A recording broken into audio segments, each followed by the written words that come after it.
Connor Bryan. This time we'd like to enter pleas of not guilty, waive all formal arraignment, and request a preliminary hearing within the statutory period. All right, so we're setting these next Thursday. Is that all right, Mr. Thomas? Yes, sir. All right, so February 15th, Judge. is it correct? February 15th, you available? I'm sorry to interrupt. Could we possibly go one more week? We may need to get a special prosecutor on this one. For the 29th then? We don't have an objection, Judge. So, Your Honor, at that time we would waive any timeliness at this point based upon the prosecutor's request. so you're suggesting they're holding prelims either on the 20th or the 22nd, is that right? The 22nd or the 29th. I like to keep them on Thursdays with Thursdays. All right, so Mr. Newburn, you're suggesting the 22nd? That would be fine, Judge. All right, is that all right? Yes, sir. I thought we were going to go another week just to make sure, but that's fine. And that otherwise we'd set it on the 15th. So the 22nd's all right? Yes, sir. 1 o'clock, Your Honor? That'd be, yes, 1 o'clock. All right? Your Honor, that's all we have. May we be excused? Yes. Thanks, sir.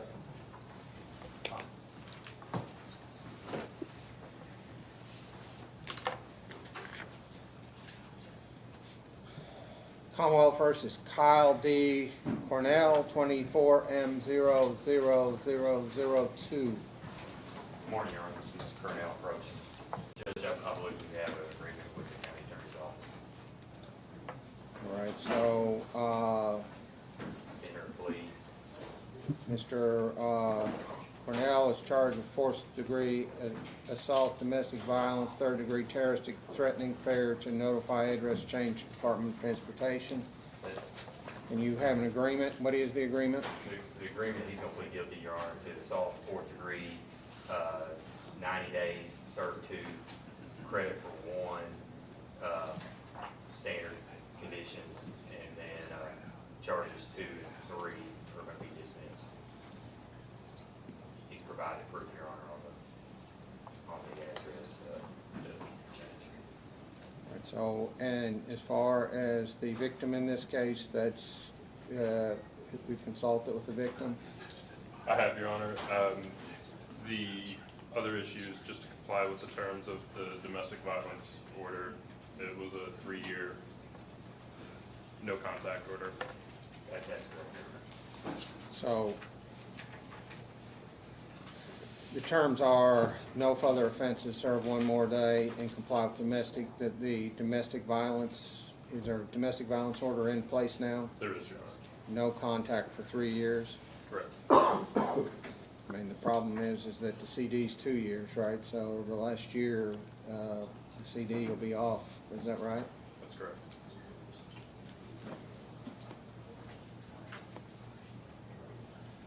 Right, then, Mr. Cornell, did you hear your constitutional rights that I read before court today? Yes, sir. Do you understand your constitutional rights? Yes, sir. Did you and Mr. Null talk about your constitutional rights and about any defenses you might have to this charge? Yes, sir.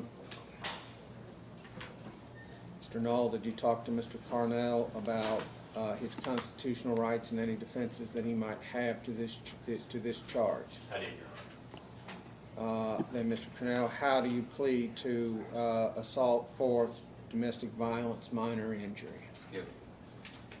Find your guilty plea is made knowingly, voluntarily, and intelligently. I'll impose a 90-day jail sentence. Be required to serve 2 days, credit for 1 day. You are to comply with the domestic violence order that apparently is in place. Is that right? There is a Yes, domestic violence order, and you have no contact with the victim. And what is the victim's name? Brenda Lawson, Your Honor. You have no His mother. contact with Brendan Lawson for the next 3 years. Yes, sir. And does that includes any contact? Is that right? Judge, I've just asked that he comply with the terms of the domestic violence order. It is his mother, and if she chooses to modify that within the 3-year period, that there's no restrictions from this court based on her wishes. And so just to comply with the domestic violence. Correct, Your Honor. All right, Mr. Cornell. And what are Mr. Cornell's costs? $220. Can you have that paid, sir? I can pay it today. All right, so pay it today, and if you don't pay it, then we'll review it on the 15th, and if it's not paid, you're to be back on the 15th. If you don't pay it, you don't come back, you're likely to be arrested. Yes, sir. All right? Yes, sir. The one day, we'd like to do it next Friday, if that's possible, on the 16th. The 16th, any objection to that? No, Your Honor. So you check in, are you working, Mr. Cornell? Yes, sir. So what time do you propose to check into the jail? I can do 4 p.m. Yes, sir. Because you're working next Friday? I work on tow boat, so I'm off. But I was wanting to do it over the weekend. Why can't you check in if you're off, then why don't we check in at 8:30 on Friday? Okay, that's fine. Check in at 8:30 on Friday, get out at 8:30 on Saturday. How about that? Yes, sir. All right? All right, thank you, Your Honor. Anything else that we need to take up then? I think that's it, Your Honor. Charges dismissed without prejudice. Yes.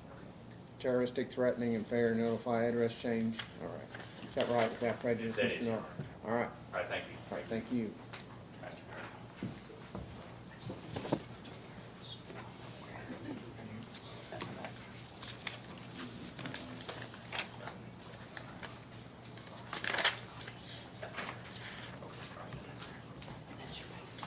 Commonwealth versus Derek Damone Smith, 04M01978.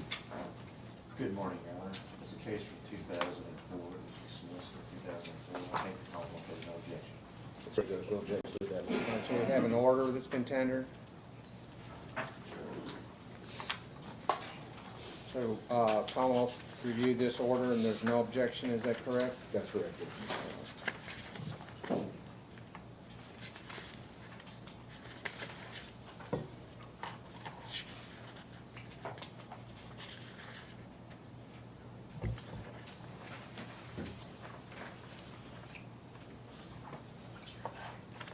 All right, then, Mr. Rinkle, I have signed the order expunging this conviction. Thank you, Your Honor. Thank you. Excuse me. Yes, sir.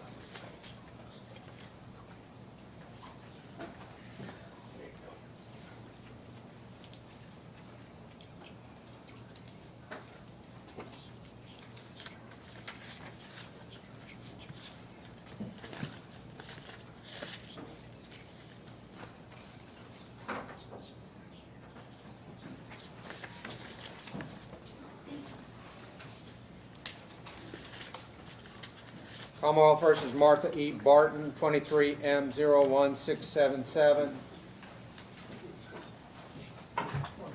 Morning, Markham.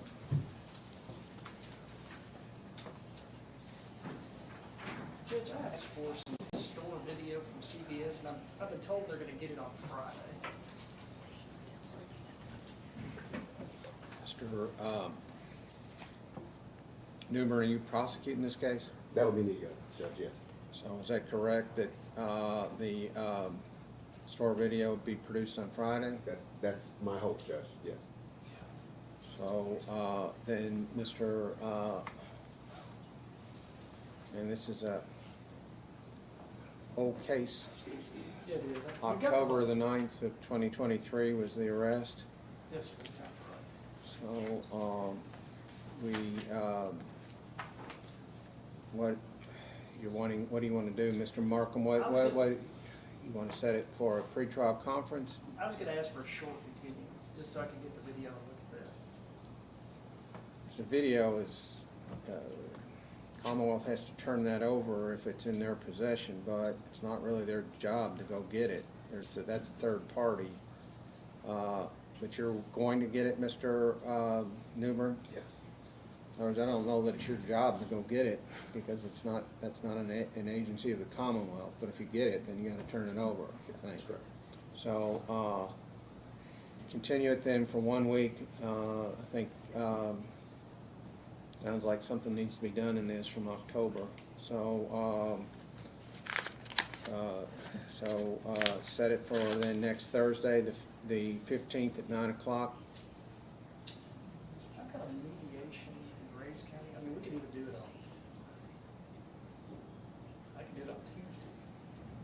So, Judge Jones do that? I'm sitting in, I don't want to, do anything, he's my supervising authority, so I don't want to upset him. So the 13th is all right? Yes, sir. 13th at 9 o'clock then, continue it, to then, Thank you. all right?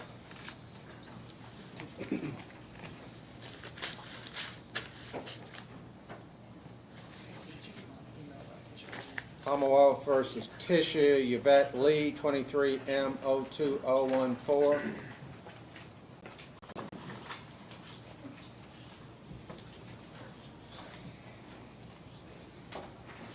Judge, I've requested a copy of the drug test results of the search warrant. I've got all of it. So, do we have the drug, you're talking about from the laboratory? Judge, I'll have to check to see if we have, I don't believe that I currently have that report. I think this case came from upstairs. I'll have to check to see if the Commonwealth, has that report. Can we maybe set this out about, maybe 3 weeks, please? All right. The last week, go get it the first week of March. So, All right, so what, you're missing then the drug results and what else? Search warrant. All right, so we can, the search warrant ought to be available, Mr. Newbern, wasn't it filed? Search warrant wasn't filed in the file? I don't know, I watched the video yesterday, and I noticed they were reading the warrant, I haven't actually checked the file. I mean, the rules require that the search warrant be filed, so I think it'd be up in the file. Well, and honestly, I've had a lot of trouble with them actually getting search warrants lately from the sheriff's department. Required to make a return. So March the 7th then is continue this then for pretrial conference. Thank you. And Ms. Lee, you'd have to either enter a plea or your case needs to be set for trial on that day. All right? Thank you. All right.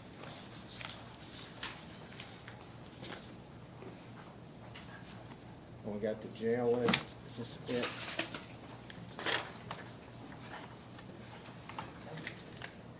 Commonwealth versus Claudia Kramer.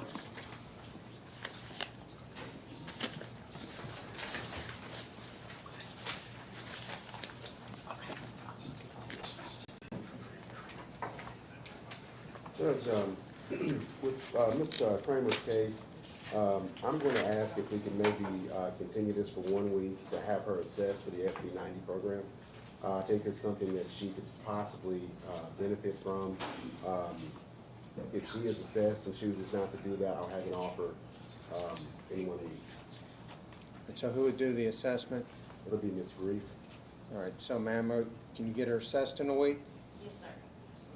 So continue this to the 15th at 9 o'clock then? Okay.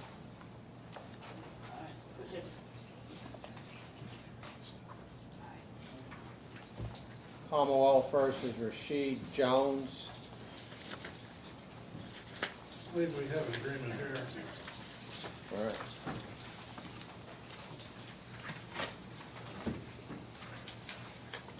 Mr. Johnson, you're representing Mr. Jones, Yes. and say that you have an agreement. We do. And then, Mr. Newbern, what is the agreement? Judge, this is Mr. Bassey's case. Mr. Bassey, what is the agreement? Judge, on counts 1 and 3, assault 4th degree and criminal mischief, it would be 30 days conditionally discharged for 1 year under the conditions of no further offenses, no unlawful contact with Cassia Wiggins, and pay restitution to repair the wall, have a substance abuse assessment and comply with all recommendations, and on count 2, paraphernalia, $25 fine. How much is the restitution? I'm unsure at this point. I've been in contact with Ms. Wiggins, and she intends to submit an estimate for repair within the next week. So you need to set it for,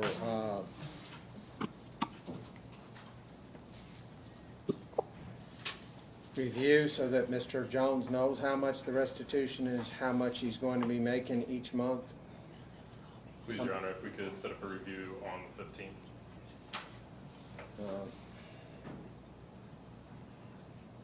Do we have any idea what the restitution?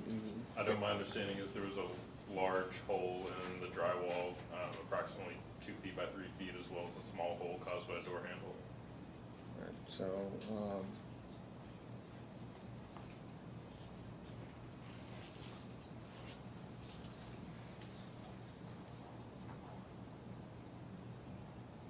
The report indicates it was over $500 damage.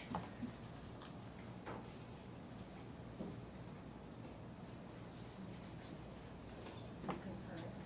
Yes, concurrent. all right, so Mr. Jones, is that what you think your agreement is? $500 for Oh, restitution.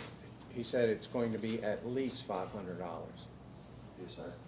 And then, you would be required then over the next 2 years to pay that, to, the clerk so that it can go to the person who you damaged, the person whose property you damaged.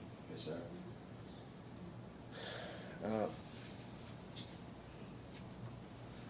And, Mr. Bassey, the possession of drug paraphernalia, what's the recommendation? $25 fine, Your Honor, And the criminal mischief? is concurrent with the assault fourth. All right, so, Mr. Jones, then you need to be back in court next Thursday. By then the prosecutor will say that he will tell you the amount of the restitution, but whatever it is, you're agreeing to pay it. Yes, It's sir. part of that plea. So, Mr. Jones, did you hear your constitutional rights that I read before court? Yes, sir. Do you understand your constitutional rights? Yes, sir. You and Mr. Johnson talk about your constitutional rights and about any defenses you might have to this charge. Could you repeat that? Yes, did you and Mr. Johnson talk about your constitutional rights and about any defense you might have to these charges? So whatever your constitutional rights, you like, so you'd have a trial and you'd give them up and you would be able to still not have a trial. Yes, sir. All right, Mr. Johnson, did you talk to Mr. Jones about his constitutional rights and about any defenses he might have to these charges? Yes. And Mr. Jones, how do you plead to possession of drug paraphernalia? Guilty. How do you plead to assault in the 4th degree dating violence? Guilty. How do you plead to 2nd degree criminal mischief? Guilty. Or finds your guilty pleas made knowingly, voluntarily, and intelligently impose a $25 fine for possession of drug paraphernalia, 30 days in the county jail for assault in the 4th degree. That 30 days, Mr. Bassey, is to be CD'd for 2 years, is that correct? 1 year, Your Honor. CD'd for 1 year. You're to have no unlawful contact with the Casha Wiggins, what's her name? C-A-S-H-A, Casha Wiggins. Cassia Wiggins. No unlawful contact with Cassia Wiggins. You are to obtain a substance abuse assessment, and who's supposed to then provide a substance abuse assessment? I think that's up to Mr. Jones, where he Judge, we'll have him sign up with Ms. Parkhill. All right, Ms. With what agency is it? She's in our office, but she will direct him to a facility for that. All right, so substance abuse assessment, then Mr. Jones, by the agency directed by the county attorney's office, pay restitution, whatever it is, at least $500, but whatever it is, and then to pay you that restitution over a 2-year period to make monthly restitution payments, Mr. Jones. What are his court costs? It's $245. $245, Mr. Jones. When can you get it paid? Whenever I get out and start back working. All right, I so, got a job, I'm just, It'd be released today, wouldn't you? You don't have Oh, anything else well. holding you? PB. Oh, you've got a parole violation warrant? Yes, sir. Is it probation or parole violation? Parole. I think that how much time have they revoked your parole? They came and talked to me the other day, and I told them she basically said that we're not doing the hearing or any of that, the parole hearing to the board. I just went ahead and told them I'd rather just serve whatever I gotta serve. So how much time you gotta serve then? I'm past my parole next stage. All right, then why don't we review this, say, in 90 days and see where things stand then? See if you're out and working. Yes, sir. You think you might be? In 90 days? Yeah. I should be. Okay, we'll set that date then. So we'll set 2 days. We'll set next Thursday then for the court to set the restitution. Yes, sir.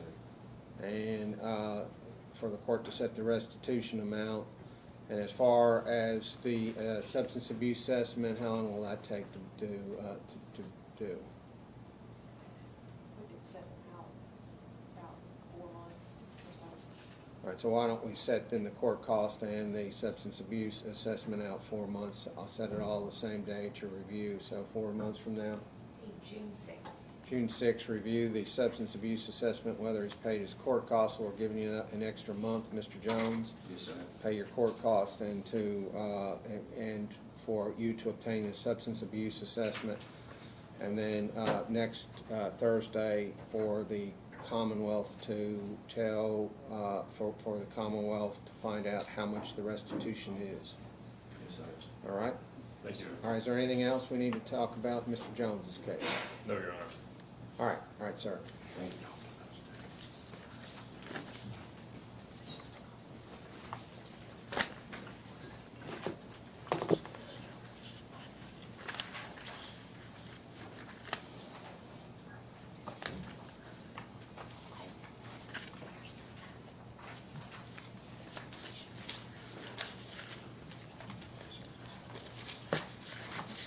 Caldwell versus Tristan H. Cork, 23M01439. I believe Mr. Court may be on Zoom. All right, Mr. Tristan Cork. Got 2 people entered the waiting room, so I wonder if that means I need to admit him.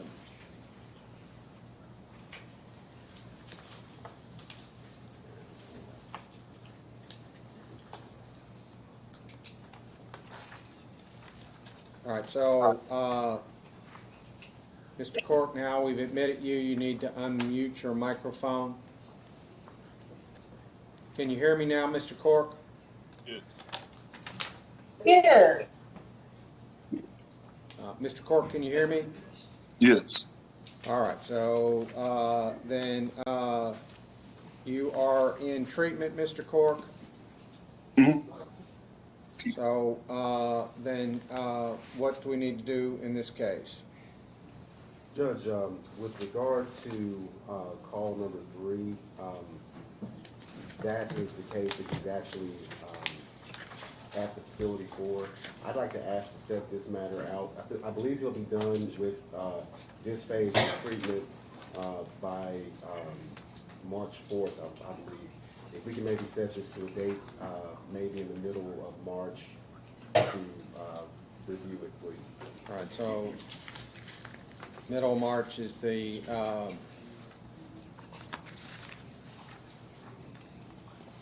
14th of March?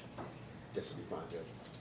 And then, so that's in call 23, that's in call 323M01944. Yes, sir. Where Mr. Cork's charged with criminal trespassing, third, in possession of marijuana, and then, and then as far as case number 23M01439, and 23M01511, where do we stand in those cases? Judge, I'd ask if we could also put those on, for that March 14th date. Are these just to review his payment, is that right? That's correct, Judge.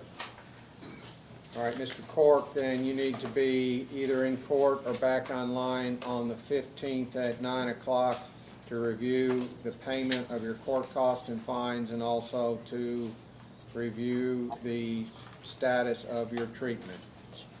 15th or the 14th? It would be the 15th, Mr. Cork, on a Thursday at 9 o'clock. Okay. I'm sorry, Mr. Cork, I think you're correct. It would be the 14th of March. You're correct, Mr. Cork. All right. March the 14th at 9 o'clock. You're correct. All right? I was looking at the wrong month. All right? March the 14th at 9 o'clock, then be back online, Mr. Cork, or be in the Okay. McCracken District Court. All right. All right, sir.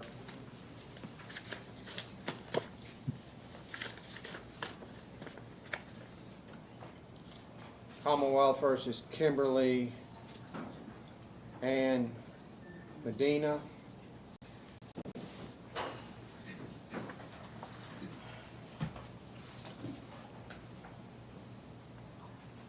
And you are Kimberly Ann Medina, 10MO1766. Yes. And this says to review restitution and check fees. Judge, on all three of these cases, it's my understanding that the restitution has been paid. I believe all that's owed. What's that? Restitution has been paid on the first two cases. I believe it's all that's owed is fees on these cases. Looks like on call 4, there's still about $840 in fees. On call 5, there is $125 in fees. Then on call 6, it's like there's $240 in fees. Let me ask you this, are these cases really back from 2011, 2010, and 2010? Yes, sir. And who's the victim? Victim, there's a variety of victims, Judge. 5-star, food giant, cigarettes for less.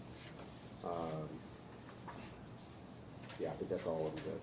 Well, even in felony court, you gotta pay your restitution within 5 years, so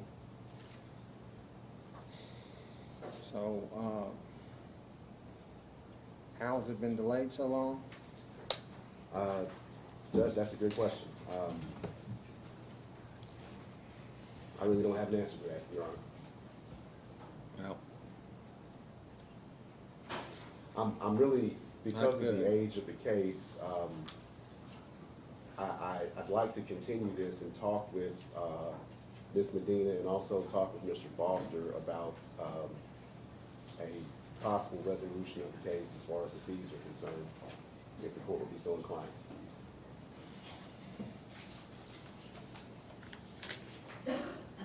well, Ms. Medina, Mr. Newbern says you owe $840 in restitution in a case that began in 2010, $125 in a case that began in 2010, and $240 in a case that began in 2011. Do you agree with that? About. I think that's about right. Well, why have you not paid back these victims in all this time? It was Crossroads. I was paying it through Crossroads, but, to my knowledge, I only owe $5-something in actual, what I owe. The rest of that was like the county attorney fees. So, I was paying it through Crossroads. I thought. How much were you paying? Well, when I wasn't working, not very much.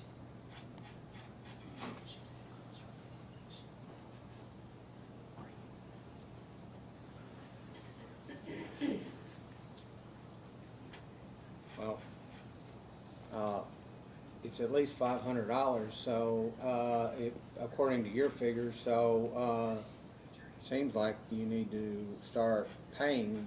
Are you working, Miss Medina? Yes, I am now. It seems to me that after all this time that you need to be paying, at least, $100 a month. Because if you steal from somebody, it just seems like it would be right that you pay them back if you admit, and that's apparently what you've done, and that you be paying them back, and I just don't understand really why this is still going on, but is there some reason why you can't pay at least $100 a month? Now I probably would be able to, but this last year I've had a pretty hardship. Well, the law is this: you either have to serve your time or you got to pay back the people that you stole from, and that's really the law. And so the real question is, you know, you can't steal from somebody and not pay them back. That's correct. I was going through Crossroads, but there's no longer a Crossroads. Mm-hmm. And I think it was up to me to, not up to me, but I think I was supposed to set up something with the county attorney's office or have it paid before today. That last. And neither one of those things has happened. Neither one of those things has happened. No, Here's what we'll do, Miss Medina. When you get paid next? the 21st. Make $100 payment, Miss Medina, for this restitution on the 23rd of February, and then you pay $100 each month thereafter. It'll be the 23rd. Are you writing this down? March the 22nd, April the 26th.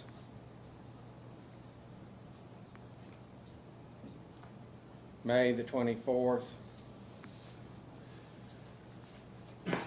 June the 21st, and then Mr. Newbern, when do you want to meet with Miss Medina to figure out, because she says she owes at least 500, so you're not over collecting, so when do you want to meet with her? I'll order her to meet with you about this if that's what you want. Judge, if she can just call my office and make an appointment, I guess within the next week. All right, so call, the other thing you're required to do, Ms. Medina, is you got these dates, and I'll set this for review then on June the 27th. Be sure you've paid at least $500 toward this restitution. Each month you gotta pay $100. Yes, sir. And then for Judge Jones to review the restitution on the 27th to be sure that you have paid at least $500 by then. Yes. And I don't want to be, I don't know how much you owe, but you say it's at least $500, so it seems to me like you need to be paying it back. Yes, sir. Judge Jones, you know, you're subject certainly to having your probation revoked, and you served this sentence because you didn't pay it back. So anyway, so you got to call Mr. Newbern, set up a time so that you all can agree on the restitution sometime in the next week, and also make these monthly payments. All right? Yes, sir. And may I have a work excuse? I don't have any, you'll have to go up there to get some. Yep.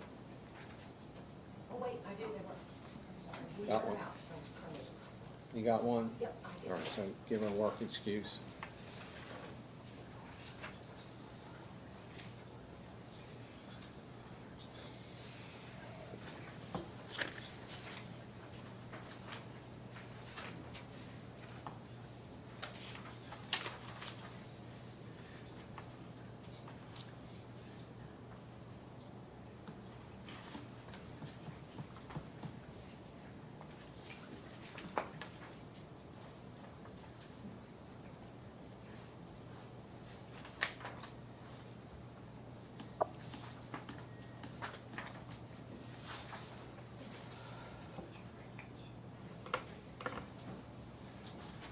Commonwealth versus William Calvin McComb, 07M 02479.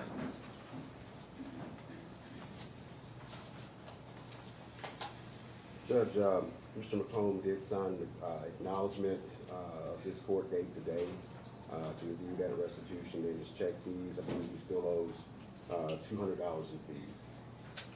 So he's not here, I do not see him, no. so we need to issue a bench warrant. He was told to be here. Is that right? He agreed to be here today? That's correct, Judge. So issue a bench warrant and set bond at $300.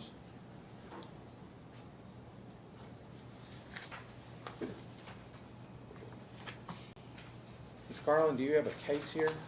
Yes, Judge. You're not on the list here, so, Yeah, I apologize, I did not sign in. I have Ms. Gurley, I believe she's number 35 on the docket. It's an arraignment, Your Honor. Can you come on up?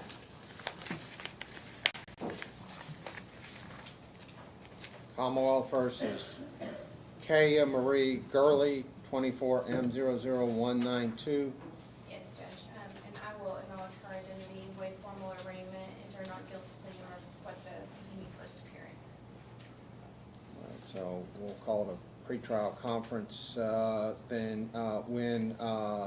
not gonna call it a continued first appearance, I'll call it a pretrial. So when Ms.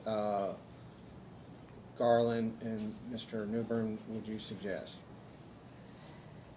2 weeks? That should be fine, Judge. Is that right? So, the 22nd then, is that all right? Yeah, that For works. pretrial conference? All right, is there anything else that Ms. Garland we need to take care of? No, thank you, Your Honor. All right, ma'am. Are you Ms. Cox? Yes, sir. I have call 33, John B. Patel. And Judge, it is an arraignment, but we have worked out an agreement with the prosecution, if I could approach. Yes.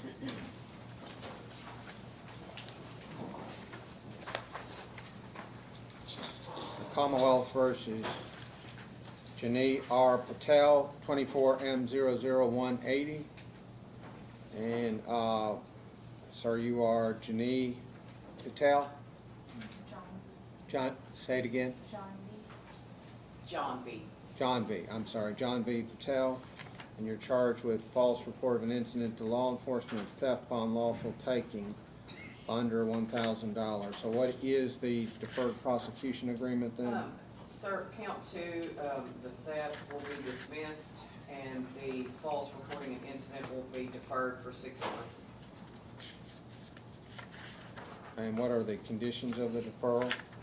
Judge, the conditions are that Ms. Patel pay court costs of $195, and that she commit no further offenses. Judge, there is a restitution component, but Ms. Patel has made restitution in this case. If I may approach, we do have an affidavit from the victim. We have an affidavit from the victim saying that restitution has been made in this case. All right, so,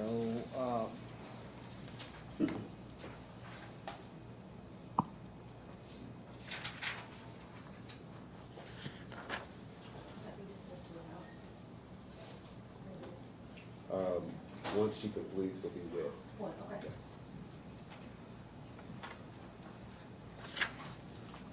all right, so I see that she's to report any new arrests. Yes, sir.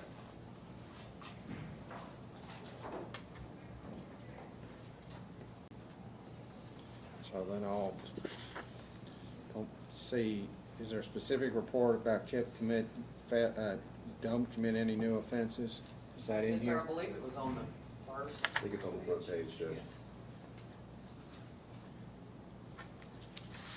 Defendant will not be involved in any criminal acts during the deferred period, is that right?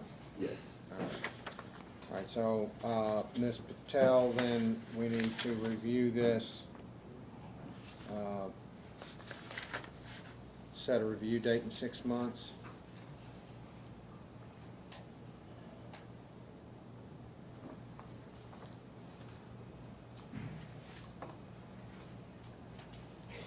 All right, so give me a review date. Cox, July 11th. Yes, sir.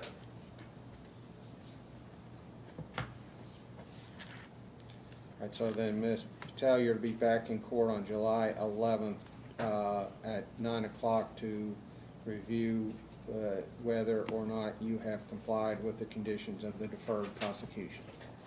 All right, July 11th at 9 o'clock. Thank you, Judge. Have a good day. Thank you.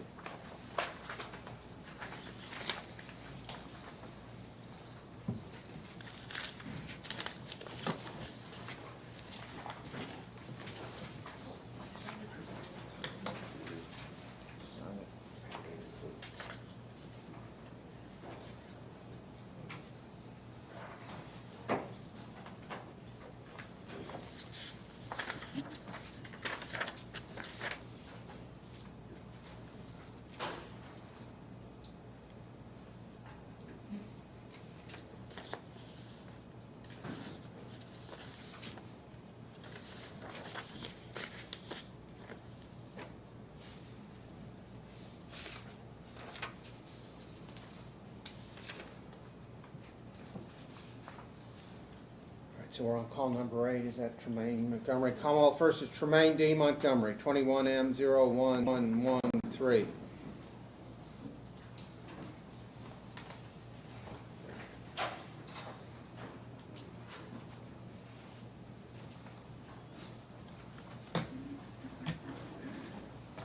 Sir, you are Tremaine D. Montgomery? Yes, sir. And this is a review to see if he has complied with the domestic violence assessment. That's correct, Judge. Looks like Mr. Montgomery did do the assessment on November 29th, but I don't think there's any proof that he's attended any sessions. Have you done any sessions yet? Yeah, I've been doing plenty of sessions. Okay. I've did 22. I've done it with, what was it, Marty?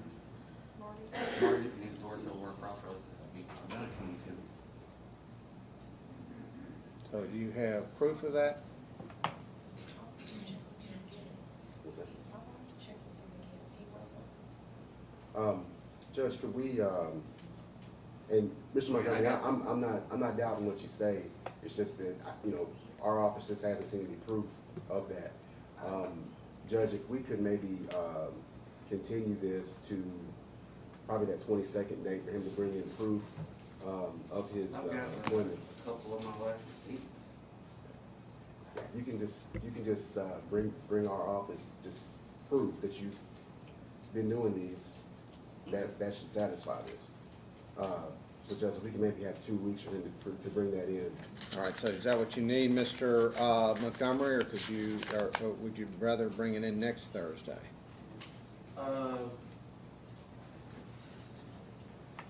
Let's see. Could I do it on like a Monday or a Tuesday or something? No. No. Okay, well next Thursday. Next Thursday? All right, so just go by that. Who are you seeing? It's let me see if his name is. I got his card. Marty Cobb. Yeah, why don't you go by, have him list all the days that you attended sessions, and then have him sign it, bring that back into court. Is that sufficient, Mr. Newbern? Yes. 15th, the 15th, just having, in other words, rather than having a handful of receipts, just have one big receipt, just have him list the days that you were there and attended treatment sessions, have him sign it and date it, bring it back in next Thursday at 9 o'clock. Okay, thank you. Is that all right? Yes, sir. All right, Mr. Montgomery. Commonwealth versus Shanika L. Acree, 23F00259. Review of restitution. And Judge, there was a restitution order that was entered, looks like back in April, but Ms. Acree has not made any payments toward the restitution amount. Can you show me the file? Was she supposed to be here today, Mr. Newbern? Yes, that's my understanding, Judge. Typically, Judge, on these reviews, we do give a date for them to be here to either show proof of compliance with the restitution. If they've paid it, typically we excuse that, but when there's no payments made on this one. And I have a notice she has a warrant. That might explain it. Yes.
Can you tell me the date that she was told to be, the date, in other words, the date where she was told to be here so I could find it in these documents?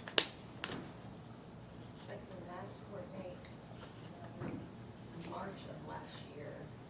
It's a preliminary hearing and the charge was amended down.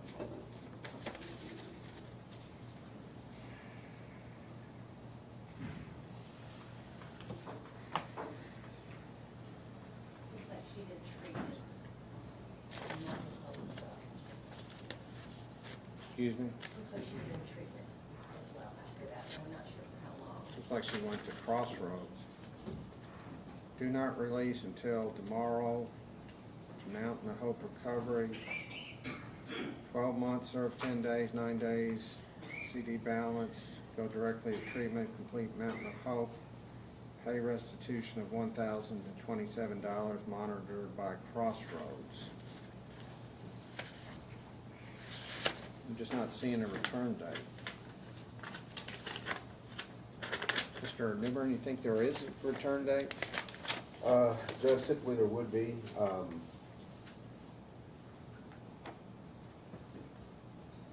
and I don't, I guess that, Ms. Deedy would see that if it was there. Given that she may have been at Mountain of Hope, Maybe what we need. I would ask the court to do a notice, to her, to have her come back to court on this. And so, given the mail, can we send a notice for her to appear? Then, rather than issue a bench warrant for her to appear on the 22nd, that way she's got fair notice to be here. Send her notice to appear on, February the 22nd at 9 o'clock to, review restitution rather than issue a warrant for her. I'm just not seeing that she was actually ordered back into court today. You're not seeing it either in the. It shows it was put on for a review in October, which is way past March, so I'm not sure. And she wasn't in court in October. That was probably. Is that right? She probably doesn't look like she was in court in October, so. Possibly, Judge, and I think that was around the time that Crossroads had actually shut down as well. All right, so we'll send a court notice, and then if she doesn't show up on the 22nd, then I think it would be more appropriate to issue a bench warrant at that time. The other thing, was she to make monthly payments, Mr. Newbern? I believe that would have been ordered, Judge, but without having her CD form in front of me, I would not have an answer to that question. Let me look at that file again, I'm sorry.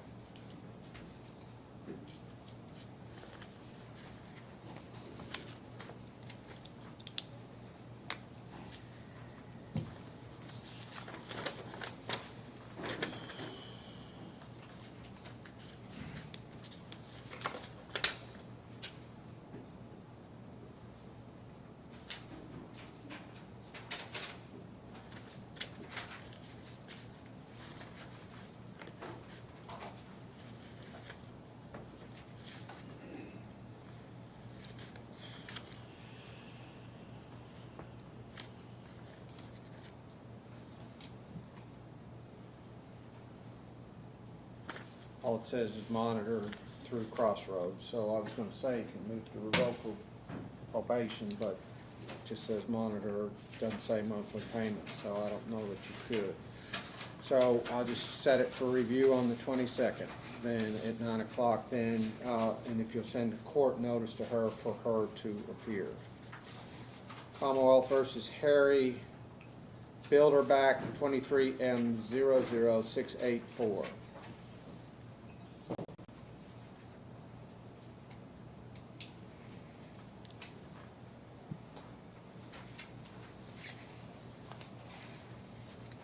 Sir, you are Harry Bilderback. Yes, sir. You're charged, so today is, you were charged with terroristic threatening the 3rd degree. This is a deferred prosecution. Judge, Mr. Bilderback has complied with the terms of his deferred prosecution, paid his court costs. I believe he has just about completed the anger management classes. Yes, sir. So Judge, I believe we can take this one off the docket. All right, so he's paid his court costs, is that right? Yes, sir. I paid it Tuesday. When did you pay him? Tuesday. All right, so we don't need to review this further than Mr. Newburn? No, Your Honor. All right, sir. Thanks, sir. Have a good day. Commonwealth versus Yule Reese Senior, 23M00870.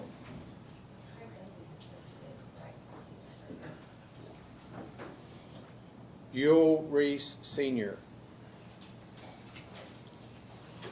Says that is there a warrant pending? I believe there is, Judge. And what's the review for today?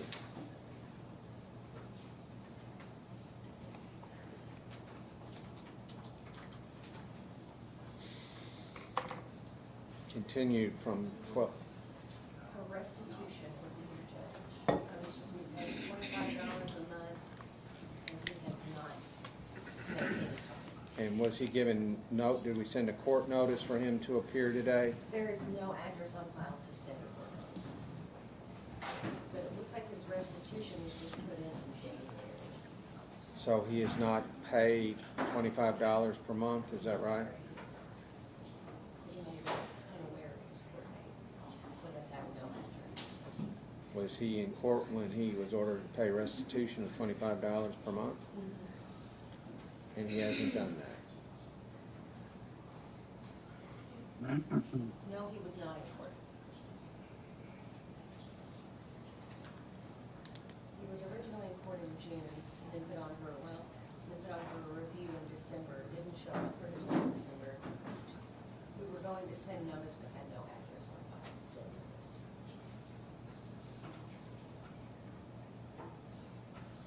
Does he have an address where he was when he was arrested?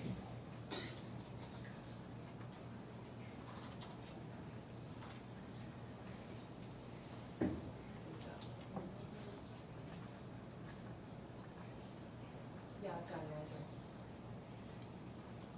You just don't think that's very, you don't think that's very good, or what?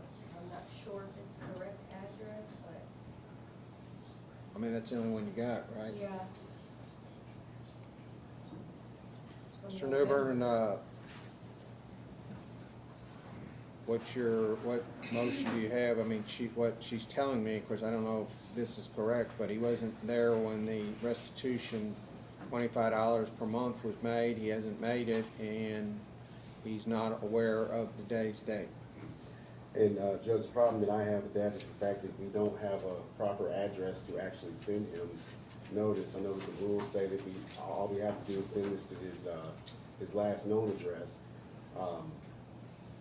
And he does have a warrant that's currently outstanding. So I'd ask for a bench warrant, unfortunately. All right, so, Warrant is for the unpaid fines as well, Judge, from the beginning of January. all right, so we issue a bench warrant, and how much is the restitution? $200. So issue a bench warrant, set bond to $250? Yes, please. All right, issue a bench warrant, set bond to $250.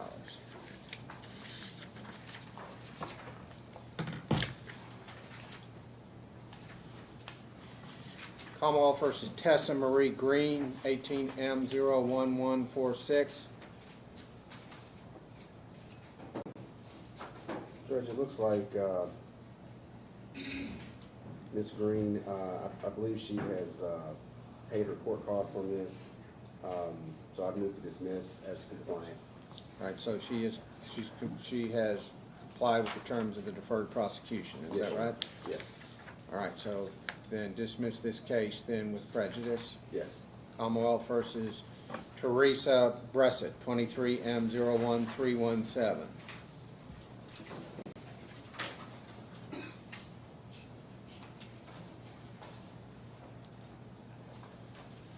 Ma'am, you are Teresa Bressett. Yes. Ma'am, you're charged with contempt of court, and that contempt of court is for failing to pay $295 on January the 23rd, or come back to court, and so you're charged with not doing either one. Yes, I was in the hospital for a moment. What's the state's offer to Ms. Bressett? Judge, the offer will be a $100 fine. Looks like that will be on top of the $295 that she owes. Looks like she's already paid $395 in bond.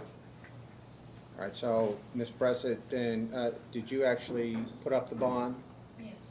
So the offer is $100 plus what you owed, so for contempt of court, so I guess the long and short of it is that your option is to set your case for trial or to take your bond and apply it to these fees and then and plead guilty to contempt of court. So that's the offer that's been made by the prosecutor.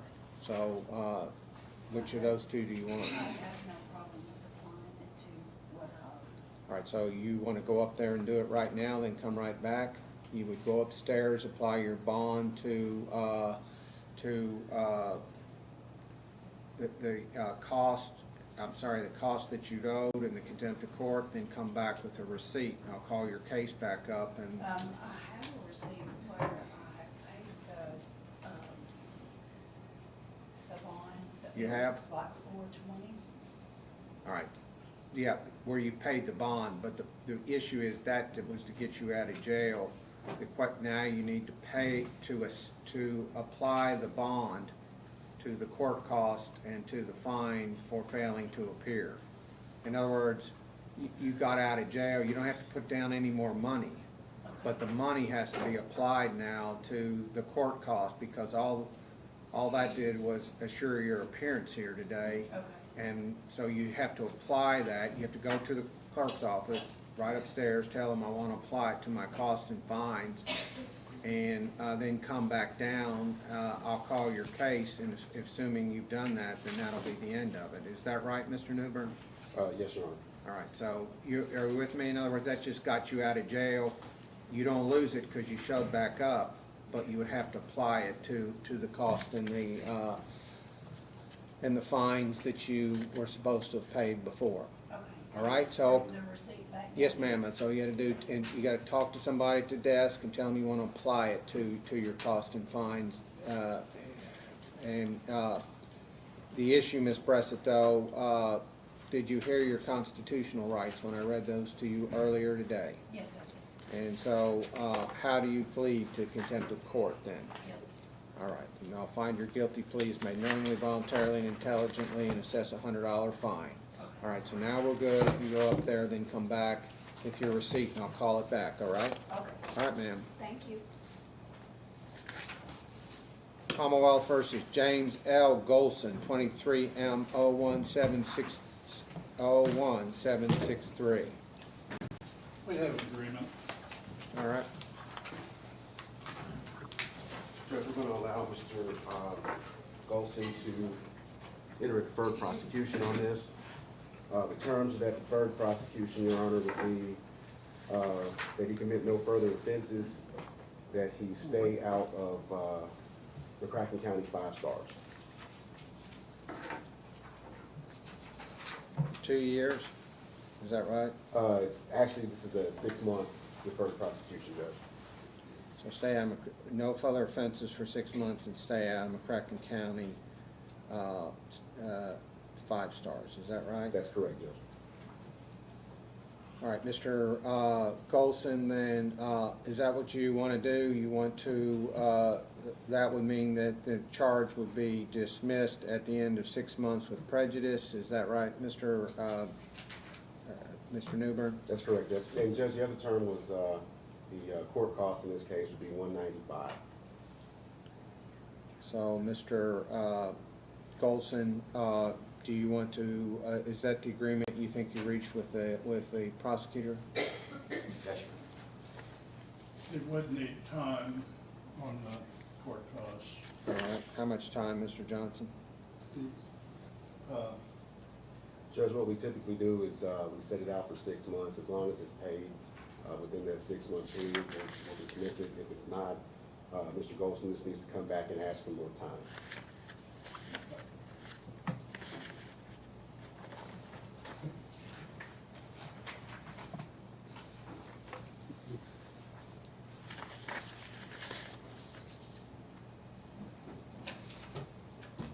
All right, so we'll set this for review then. Mr. Golson, give me a time of 6 months. Give me a date, then give me a date, 6 months to review this. Be July 11th.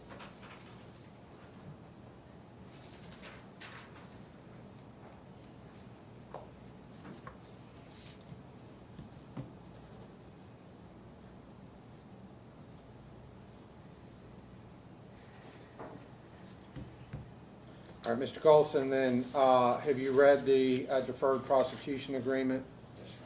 Do you understand its terms? Yes, sir. You're stay out 5 star for 6 months and pay court cost of $195 on or before July the 11th at 9 o'clock. You'll be back at court on July 11th at 9 o'clock to review whether you comply with the terms of the deferred prosecution. You are also to commit no further offenses during that period. If you do, then the state can elect to prosecute you for these crimes.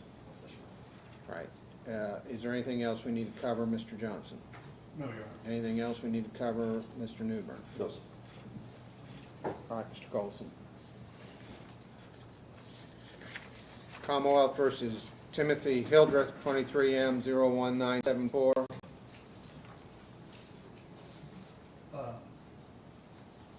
Your Honor, he has an offer much like the last one, but I'm gonna need to spend some time discussing that with him, and I don't think I can take care of that during court today. I'd like to come back in a week or something like that. All right, Mr. Hildreth, your lawyer's asking for a week to talk to you about your case. Any objection to that, Mr. Newbern? No, Your Honor. All right, so I'll grant your lawyer's motion, then you're to meet with Mr. Johnson over the next week so that you'll prepare for court next on the 15th, which is when you're due back, when your case will be called in front of Judge Jones, all right? Yes, sir. Next, the 15th, February 15th at 9 o'clock, we'll be back in court. Thank you. Commonwealth versus Casey Morgan, 23M01984.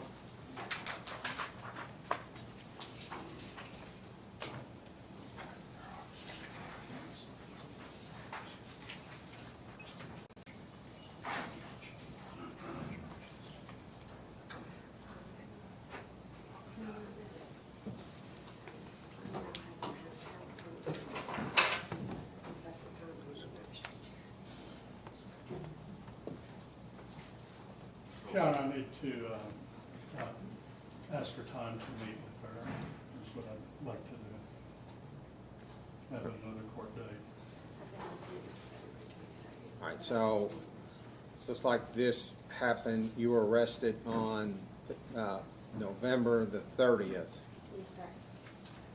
So sometime, Ms. Morgan, just continue it for a week in light of that date, November 30th, and here we are in February. So, Mr. Johnson, you can meet with her in 1 week. Yes. I have her phone number.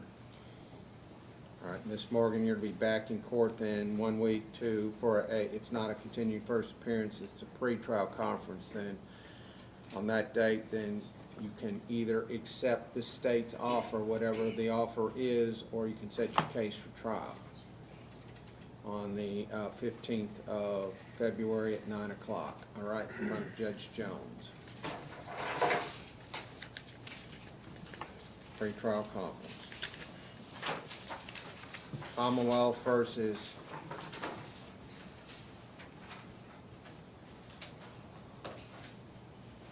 Tricasia M. Miller, 23 M 01992.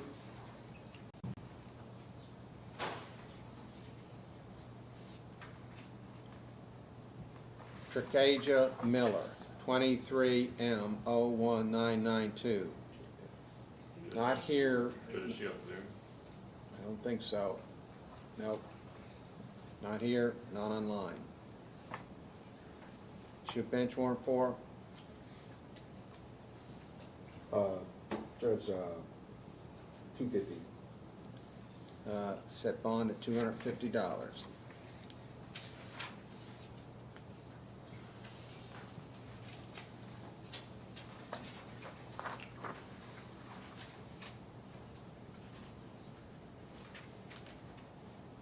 Have we done Tisha Yvette Lee? We did that All right. already, Your Honor. Commonwealth versus Bridget Heath, 24 F0117. Your Honor, I believe this is might be a preliminary hearing. That's correct, Judge. Looks like Ms. Heath was arraigned on. Let's wait for her to get up here so she can hear all this. Yeah, Mr. Johnson's right, Judge. Ms. Heath looks like was arraigned on January 31st. So this actually should be on for 1 o'clock this afternoon for a prelim. All right, so Ms. Heath, then you've got a preliminary hearing this afternoon at 1 o'clock to determine whether or not there's probable cause to believe that you've committed a felony offense. That's at 1 o'clock today. Yeah. Okay, so, They have it down for 9, but it's gonna be 1. okay, So you need to be back in court at 1 o'clock today. okay. All right? The attorney's Yes, I don't know who that is. my Leach, I call it. Trying to Okay. get a hold of the office. Madison Leach. Yeah, okay, all right, thank you. All Yes. right, 1 o'clock, ma'am. Okay, All right. thank you. All right. Thank you. Commonwealth versus Corey A. Glentz, 24 F00130.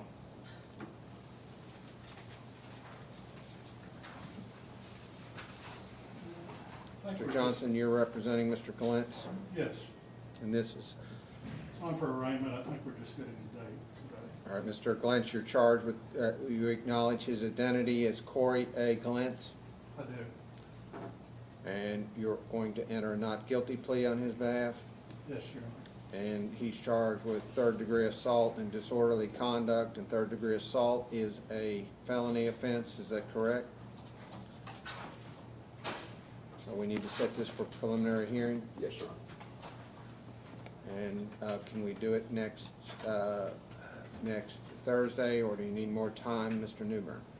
Judge, I believe next Thursday should work. All right, Mr. Glantz, I'm going to, you've got a lawyer, I'm going to enter a not guilty plea on your behalf, and we'll set this then for preliminary hearing on the 15th at 1 o'clock before Judge Jones. All right, so you're to be back. Be in this courtroom, be with the lawyer from the public defender's office. Okay. All right, sir? All right. Commonwealth versus Connor Bryan. Commonwealth versus Travis W. Hines. Can you hear me, Miss Miller? Yes, sir. So you are Tricasia M. Miller? Yes, sir. All right, so this is a continued first appearance, Miss Miller? Is that right? Yeah. Yes. And you are in rehab. And so, Miss Miller, did you hear, you were probably not online when I read you your constitutional rights. Is that correct? Yes, it said, I was sitting in the meeting, the waiting room. All right, let me read your rights to you then, Miss Miller. You have the right to a jury trial where you'd be represented by counsel. The Commonwealth would have to prove your guilt beyond a reasonable doubt. You have the right not to testify against yourself or incriminate yourself in any way. You have the right to confront, cross-examine any witness the Commonwealth might produce to testify against you. And you have the right to appeal to a higher court any conviction you might receive at a jury trial in this court. If you cannot afford counsel, counsel will be appointed for you either at no cost or a reduced cost. And do you understand those constitutional rights then, Miss Miller? Yes, sir. All right, so then, Mr. Newbern, where do we stand in Miss Miller's case? Judge, I have an offer for Ms. Miller. That offer is 90 days, conditionally discharged or probated for 2 years on the conditions of no further offenses. She will need to stay out of McCracken County Dollar General stores and pay restitution in the amount of $500. That is to be joint and several with her co-defendant and paid at a rate of $50 per month. Yeah. All right, Miss Miller, did you hear the prosecutor's offer to you? Yes, sir. And Miss Miller, then do you need time to hire a lawyer, or do you want to apply for a lawyer, or do you want to accept the prosecutor's offer and waive your right to counsel and the right to trial? I accept the offer. All right, Ms. Miller, by accepting the offer, you understanding you're waiving your constitutional rights, including your right to trial and your right to counsel. Do you understand that? Yes. All right, so then, Ms. Miller, how do you plead then to theft by unlawful taking or disposition, shoplifting? Guilty. Court finds your guilty plea is made knowingly, voluntarily, and intelligently. Ms. Miller, I will impose a 90-day jail sentence, conditionally discharge that for 2 years on the condition of no further offenses, that you stay out of Dollar General for 2 years, that you pay restitution of $500 jointly and severally with your co-defendants at a minimum of $50 per month. So, Ms. Miller, when do you get out of rehab? In 4 to 6 months. So, Mr. Newbern, should I set then her first restitution payment, what do you suggest, 7 months? That sounds about right, Judge. That'd be fine. All right, Ms. Miller, then this $500 that you got to pay will make your first payment then in 7 months. And the way we'll do that is, today is February the 8th. So I gotta pay the full $500, or I pay half. You have to pay it if yes, you do. If your other, a total, whatever the restitution is, it's joint and several. That means that if your other parties don't pay their part, you got to pay it all. That's what joint and several means. And so the idea, Ms. Miller, is that is between you and the people that you stole from. It's more fair to make you pay it all than them to not get their money. So that's what you've agreed to, I think. Is that right? I thought you said you agreed to do this.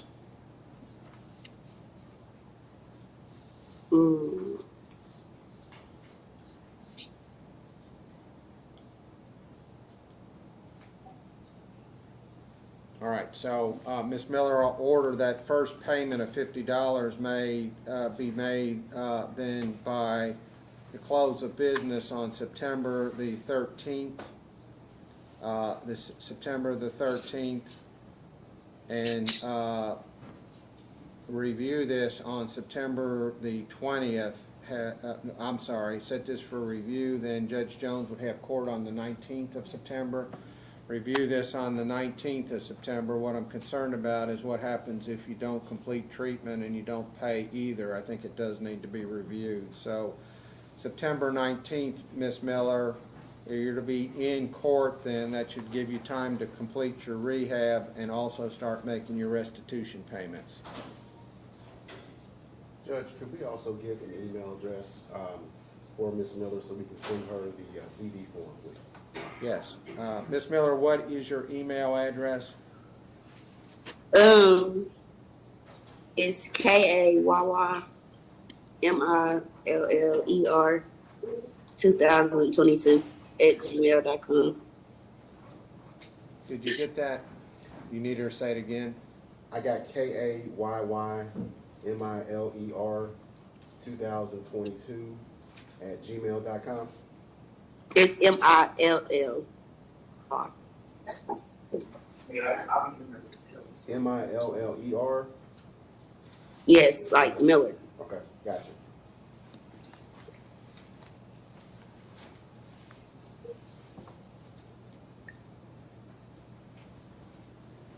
Then what are her court costs?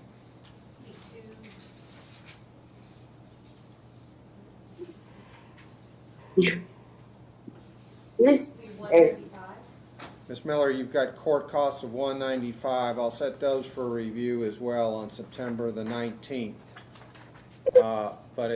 Ms. Miller, I think you need to be paying the restitution before you pay the court costs. But we'll set that for review on the 19th. So, Ms. Miller, you're to be back in court on September the 19th at 9 o'clock to review your restitution and your court cost. All right? Yes, sir.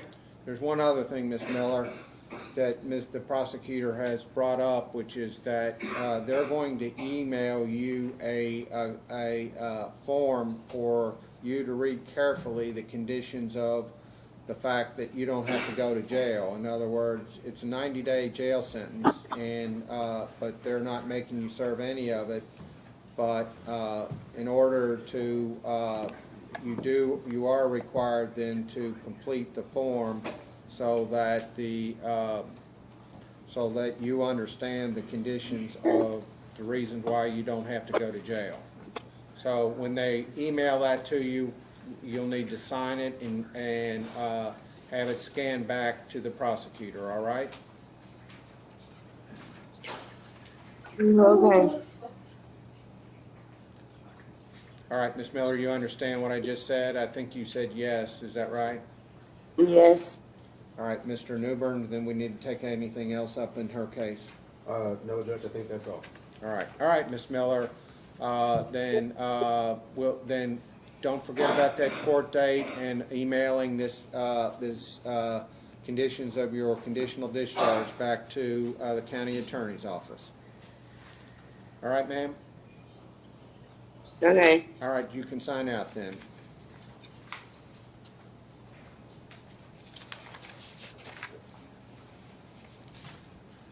Commonwealth versus Hassam Salih, 24M0028.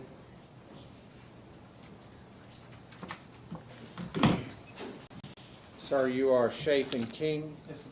Mr. King, you're charged with 4th degree assault, domestic violence. State have an offer for Mr. King? Judge, it's going to be the Commonwealth's motion to dismiss this matter with prejudice after discussing this with the victim in the case. All right, Mr. King, the prosecutor's office is dismissing the charges against you, so you have no further responsibilities to this court. Thank you. All right? Commonwealth versus Aretha J. Snow, 24M00089.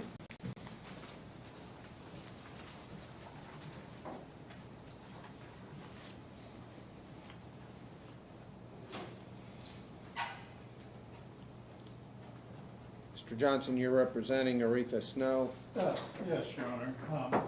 We've been attempting to make, there was one piece of evidence that was a recorded telephone call from the jail. We got it late last week. I was in court all day Monday and Tuesday, and then some people were out yesterday and I could not locate it. It's in my file, and after court, want to walk over to the public defender's office and play the recording for Mrs. Snow and discuss her case. But we're not ready just because the recorded jail call took us longer to get than the other evidence. All right, we'll continue it 1 week then to the 15th of, now that you have it, you and Ms. Snow should have a week, should be able to listen to it in a week, Mr. That would be Johnson? funny. All right, so we'll continue it to the 15th then, that give you a chance. Ms. Snow, your lawyer's asked to continue your case for 1 week. The purpose of that continuance is so you can listen to the evidence that he has in his file and then make a decision about your case. So that's the reason why it's been delayed a week, is because your lawyer's asked that it be delayed a week, so that means you have a responsibility to go listen to it. Yes, sir. All right? And be ready then to accept the state's offer or to set your case for trial next Thursday. All right? Yes, sir. All right, Ms. Snow. Thank you. Let's do that, 7 more people, and then I'll walk over with them. Commonwealth versus Kenneth Robert Ledbetter, 24M0098.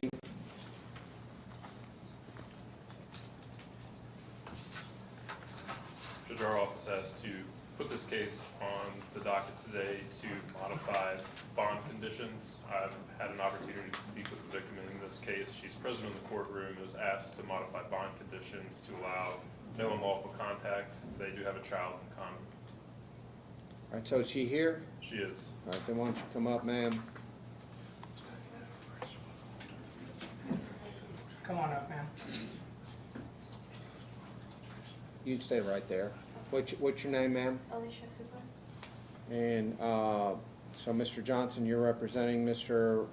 Ledbetter? Actually, Chris Woodall has a contract with the public defender's office to do the Tuesday cases, but I am standing in for Mr. Woodall on this bond matter. All right, so then, did you hear, ma'am, the prosecutor's request to modify the conditions of the bond of Mr. Ledbetter? Yes, sir. And that's what you want the prosecutor to do? Yes, sir. We would like him to be able to come home, and it's been very difficult without him being there. All right, so then will you say those, say the conditions again, that the new conditions of his bond? Just from no contact to no unlawful contact, Your Honor. All right, so Mr. Johnson, any objection to that? No. All right, so then it's you're to have no unlawful contact then, Mr. Ledbetter, what's your relationship to Mr. Ledbetter? He's my significant other and the father of my child. All right, so, and this no unlawful contact is with you, is that right? Is that correct? That's correct, Your Honor. All right, so, Mr. Ledbetter, you're to have no unlawful contact then with the alleged victim here who's standing next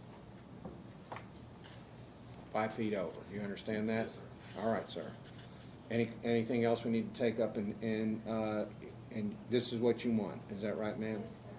I don't know what all I'm allowed to say at this point. I mean, I've asked for a dismissal. Well, Whenever court is, I don't know if no, they'll take the issue is that it's the prosecutor, it's the Commonwealth's case, it's not your case, so, you know, you can express your concerns or your desires, but then it's the prosecutor's decision, all right? All right, ma'am. Thank you very much. Thank you, Your Honor. Commonwealth versus Richard Eugene Smith, 24M00103. Your Honor, in this case, I'm out of deed. Who are you? They didn't pull him out of the jail this morning for this case. Come up here. I'm here to contest the charges. I filled out a statement, and I had a seizure and had fallen on my face and broke my glasses across my face. And it left 2 bruises right here. And the police officer charged him with assault and he wasn't even there.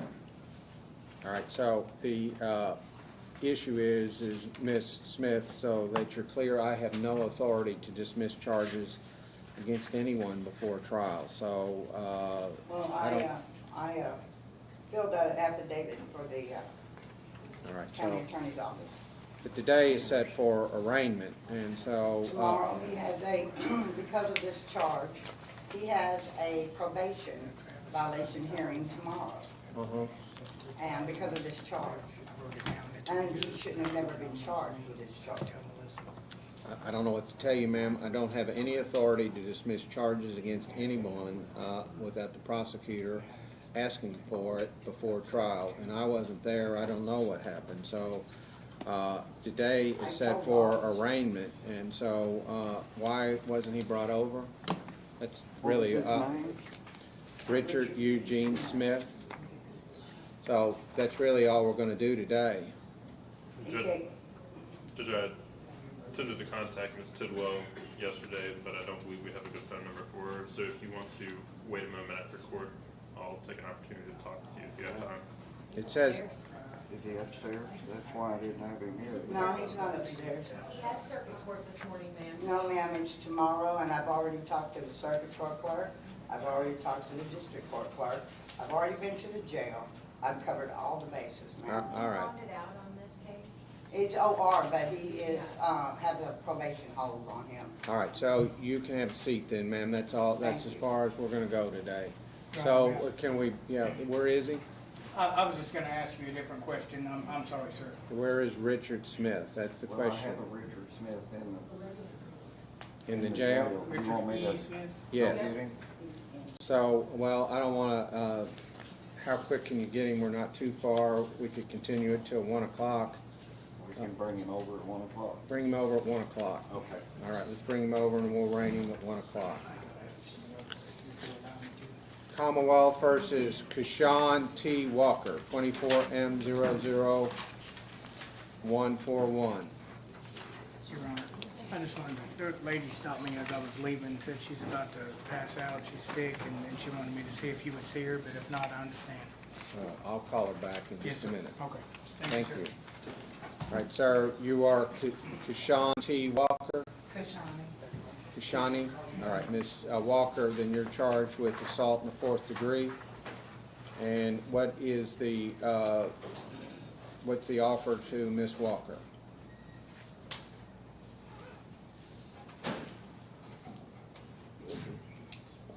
Judge, I'm sorry, we don't have an offer at this moment.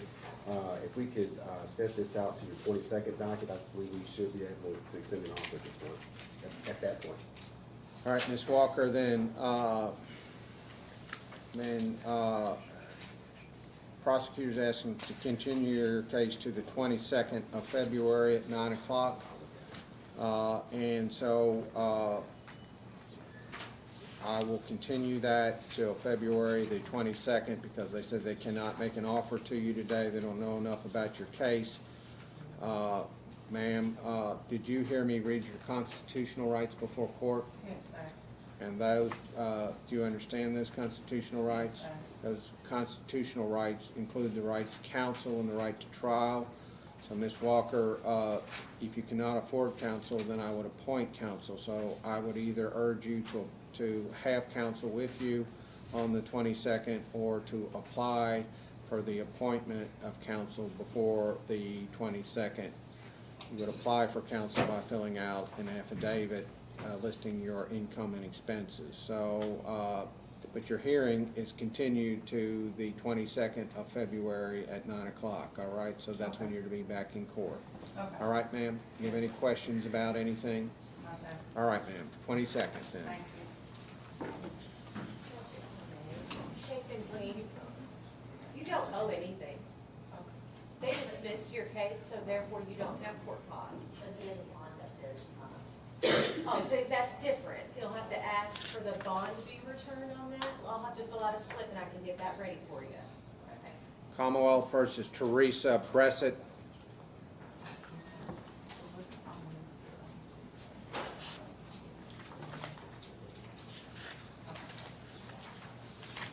All right, then I've been given a receipt for $395. Ms. Bressett, you had your bond signed over.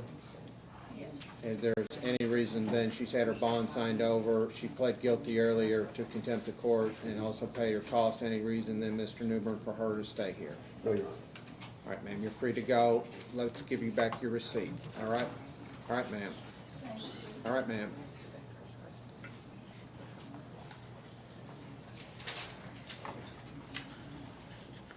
We've done Claudia Kramer, is that correct?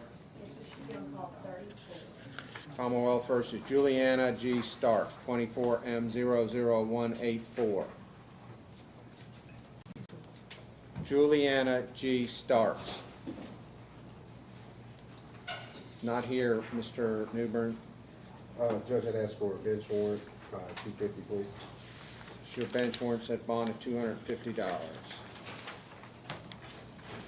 And we've done Gurley as well, is that right? That's correct, Judge. We set that one for the 22nd. And so, we've done Rasheed Jones, Commonwealth versus Curtis Ray Saxton. I believe there's a vendor.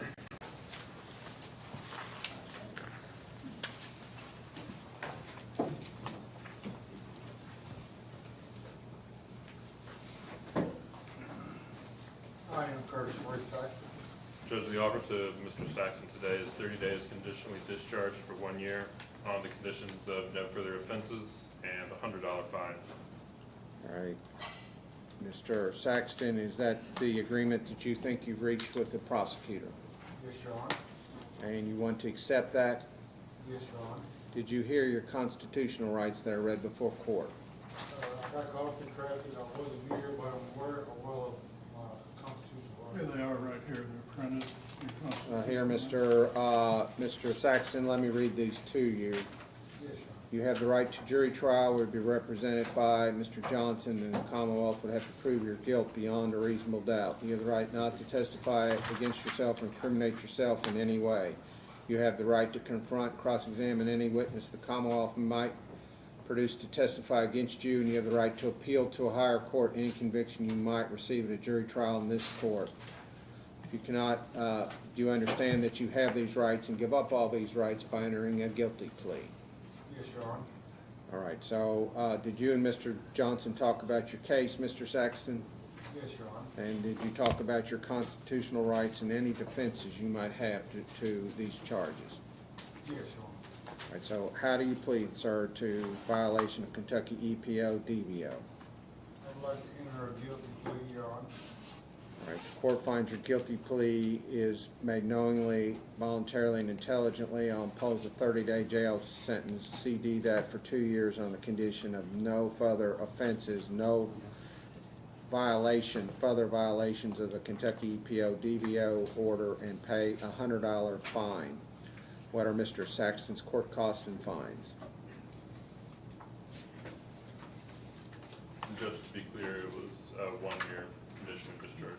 It's conditionally discharged for 1 year? Yes, All Your right, Honor. so it's no further offenses in 1 year, 30-day jail sentence, that to be conditionally discharged for 1 year on the condition of no further offenses for 1 year, and pay a $100 fine and pay your court cost. And so what are his court costs and fines? $320. $320, Mr. Saxton. When can you have that paid? I'll need a month. All right, 1 month, so give Mr. Saxton 1 month. March 7th. March 7th, sir, at 9 o'clock, either have it paid or be back in court. If you don't pay it and you don't come back, you'll be arrested. Do you understand that? Yes, Your Honor. So just take care of it before then, sir, all right? Yes, Your Honor. All right, all right, all right. All right, so then, do I have, Mr. Saxton. I'm sorry, there's some. That's okay. all right, sir, you don't have a case, is that right? No. You're They're with, waiting to make all right. the pay. And then, the lady that stood up for, the case that was, continued to this afternoon, that hearing is at 1 o'clock now. He'll be brought over at 1 o'clock for arraignment. It's public, you're permitted certainly to be there at 1 o'clock, all right? All right. You may be seated. Please remain quiet.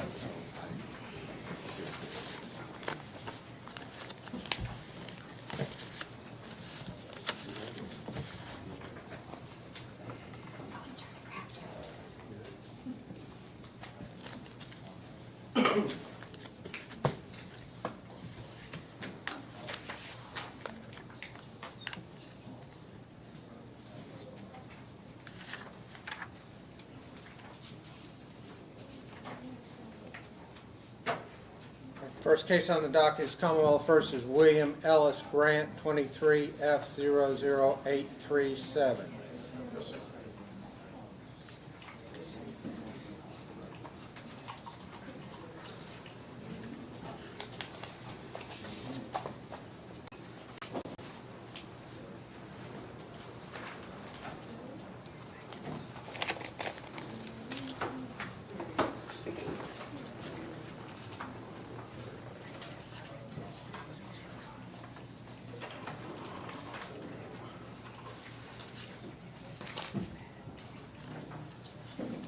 All right, Mr. Newbern, you're representing the Commonwealth on this?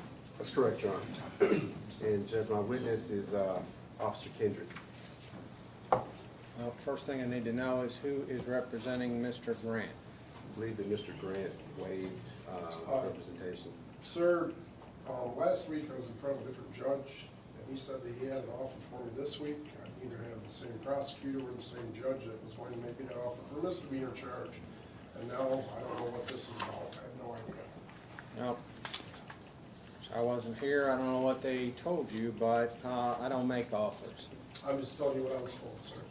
Judge, this is, Mr. Foster normally covers the prelims on Thursdays, but I don't have in the file anything about an offer. So I'm I not. think we need to move on with the preliminary hearing, and then we'll go from there. But Mr. Grant, I don't make offers. That's fine. I don't know what I'm being charged for, sir.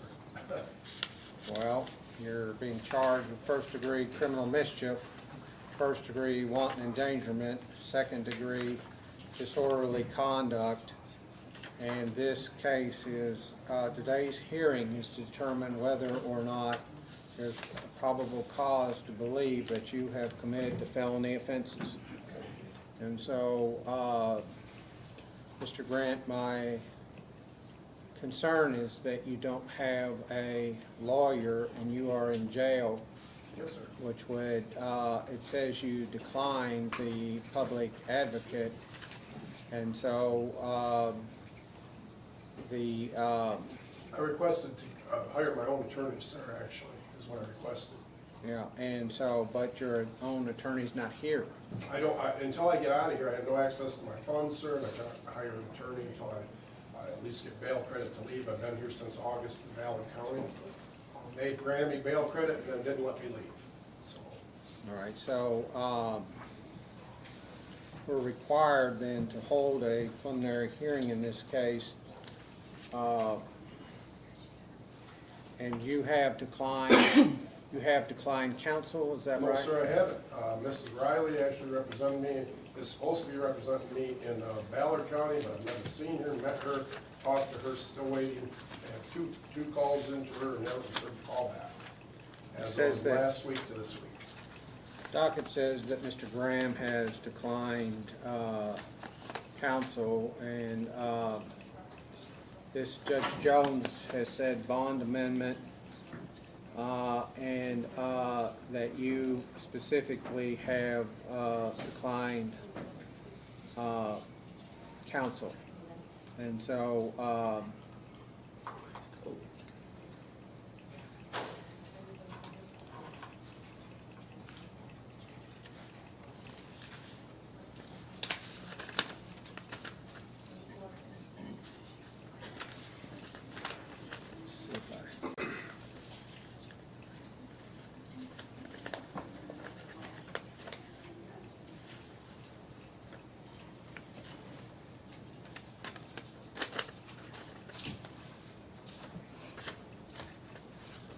I'll answer your questions, Judge. I have no problem doing that. you have no problem doing what? No problem answering the questions. If we continue from their hearing, that's what it's about, right? So I don't have a problem answering questions. I just need to represent myself.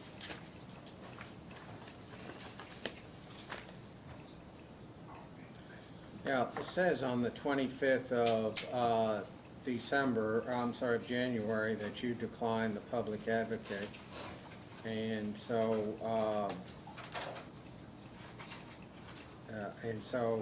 that's the reason why you're not represented. And So, Mr. Grant, then, you have not applied for the public advocate because, apparently you have declined, counsel. So, we'll move on then. You have you're entitled to represent yourself. And, I think it's a really bad idea for you to represent yourself because you're not trained in the law. I don't think you are not, you do not have,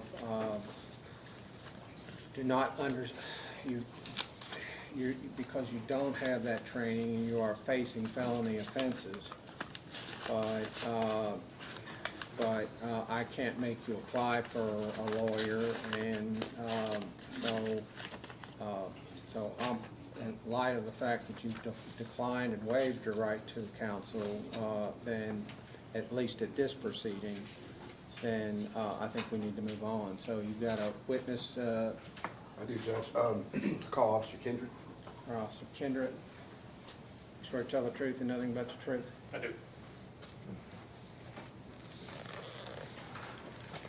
Officer Kendrick, would you please state your name for the record? Caleb Kindred. And how are you employed? As a patrol officer with the Paducah Police Department. And pursuant to that employment, did you have opportunity to investigate William Grant for the felony offenses of criminal mischief in the first degree and wanton endangerment in the first degree? I did. Would you please tell us what about your investigation? On August 13th, 2023, officers were dispatched to 1530 Lone Oak Road, otherwise known as Lourdes Hospital, in reference to a disorderly conduct complaint. Upon arrival, officers observed the fire alarm going off and that the entire emergency room was covered in what appeared to be the substance that comes from a fire extinguisher. Upon contact with emergency room staff, they advised that a patient, identified as William Grant, had left his room and grabbed the fire extinguisher and sprayed it all over the emergency room, which would cause well over $1,000 to clean up and cause the emergency department to be shut down until it could be ventilated properly. Grant's actions caused the fire alarm to go off, which would cause great alarm and annoyance to the patients and the staff who were currently working in the emergency room. By spraying the fire extinguisher, Grant wantonly engaged in conduct that created a substantial danger of serious physical injury or death to the patients of the emergency room who were there for difficulty breathing. While speaking to the ER nurses, they advised that the substance emitted made it difficult for them to breathe and that they believed that it could seriously harm or possibly kill those patients who are currently suffering from breathing issues. Now, you mentioned that the emergency room had to be shut down. Is that correct? Mm-hmm. How long was it shut down approximately? I'm not sure. I know that they had to divert all incoming patients to Baptist Health because they couldn't take anybody in with the conditions it was in. Okay. As far as wanton endangerment, does that create a wanton situation or a risk of harm to people? Having to be diverted from Lourdes to Baptist? I would think so. Okay. Now, you mentioned on the criminal mischief that the cleanup was well over $1,000. Have they provided estimates for that? They have not. Okay. How did they come up with the number of over $1,000? Just given the monetary loss of them having to divert the people as well as the staff that would have had to have been brought in to clean up all of it, they estimated it would have been over $1,000 worth of like labor and things of that. Okay. All right. Judge, that's all the questions I have. I'll pass the witness. All right, Mr. Grant, do you have questions that you want to ask this officer? I will let you ask those questions, but I'm concerned again that you are not represented by counsel here, and so if you anything, I will let you do that. But anything you say, you understand, in this proceeding could be used against you in subsequent proceedings, and so I will allow you to ask those questions if you want, but I want you to understand that you have the right to remain silent, and that anything you say could be used against you. And so, if you want to proceed, then go ahead. I'm just. May I ask a question to you, Judge? Yes. Before we get started with that, is it what is the if I'm charged with this, what is the outcome of that? I mean, is there? This proceeding is whether or not there's sufficient evidence to bind your case to the grand jury. So there is not going to be any finding of guilt. The simple question is does this case, is there an established cause to send your case to the grand jury for further consideration? And Is there an opportunity for me to leave out of the jail and hire my own attorney, since you would have to get a bond reduction. You'd have to get a bond reduction, and that's not the purpose of today's hearing. And so that's another reason, though, Mr. Grant, that I would strongly urge you to hire a lawyer, because they can file a motion, or apply for a lawyer, and one would be appointed for you, either at no cost or a reduced cost, depending on your circumstances. But that lawyer can file a motion to reduce your bond, and then an evidentiary hearing would be held in front of a judge, and they would make the decision as to whether or not you are entitled to a bond reduction. And that's another reason why, again, I think it's a very poor decision on your part not to ask for a lawyer, and that's how that would get in front of a judge. Sir, the only problem is having a court-appointed attorney is not the same as hiring your own lawyer that I would pick on the side of. Well, Mr. Grant, you can, until you do have a lawyer, you could ask for a corner-appointed lawyer. Then if you have sufficient funds, I can tell you that the taxpayers would love for you to hire outside counsel. Okay. In other words, That, that's the way I would advise you, because you're not stuck with the same lawyer, and the taxpayers would be picking up your legal bills, and they're way too busy. They're very busy, and so I think everyone would be just really pleased if you were able to hire your own lawyer. So I'll take your advice and not ask questions and let the court appoint the lawyer. all right, so you don't have any, I'm not trying to talk you out of asking any questions, but I'm just warning you that I understand. you're warning it may not be in your interest to say much of anything. Yes. So you have no questions of this witness then? Not at all at this time. All right, Mr. Newbern, you have any other questions of this witness? No, Your Honor. All right, so then you have an argument, Mr. Newbern? Judge, I just think that the elements of criminal mischief first, at least for probable cause, have been met. Same with wanton endangerment. I think that the situation which was presented by the actions of Mr. Grant did create a risk of serious physical harm or injury, an unjustifiable risk of such, and I think probable cause has been established. All right, so for purposes of this hearing, I will find probable cause to bind this case to the grand jury, finding probable cause that the offense of criminal mischief and first-degree wanton endangerment have been proven with sufficient proof, at least for this stage of the proceeding, to bind this to the grand jury, and I will find probable cause then. We need a return date. March 14th at 8:30. All right, then, Mr. Grant, your return date is March 14th at 8:30 in the McCracken Circuit Court. And now, so officer, you can stand down. Now, Mr. Grant, raise your right hand. Yes, sir. You swear to tell the truth, nothing but the truth? Yes, sir. Mr. Grant, do you have, are you employed at this time? No, sir, I collect veterans, disability and social security disability. All right, sir, and do you have bank accounts for which, I have a bank right now? account in Charter Bank and Rockport, Texas, yes. But you don't have access to it? I have no access to it until I am able to get out of the court, out of the jail, and access that funds. And you do not have real estate that you have access to, is that correct? I have no real estate at this time, no. I'm going to appoint counsel for Mr. Grant then, and not assess any fee against Mr. Grant at this time. So now, who from the Department of Public Advocacy, I do not appoint specific lawyers, I appoint an agency. So who is here from the Department of Public Advocacy? Your Honor, Sarah Hernandez.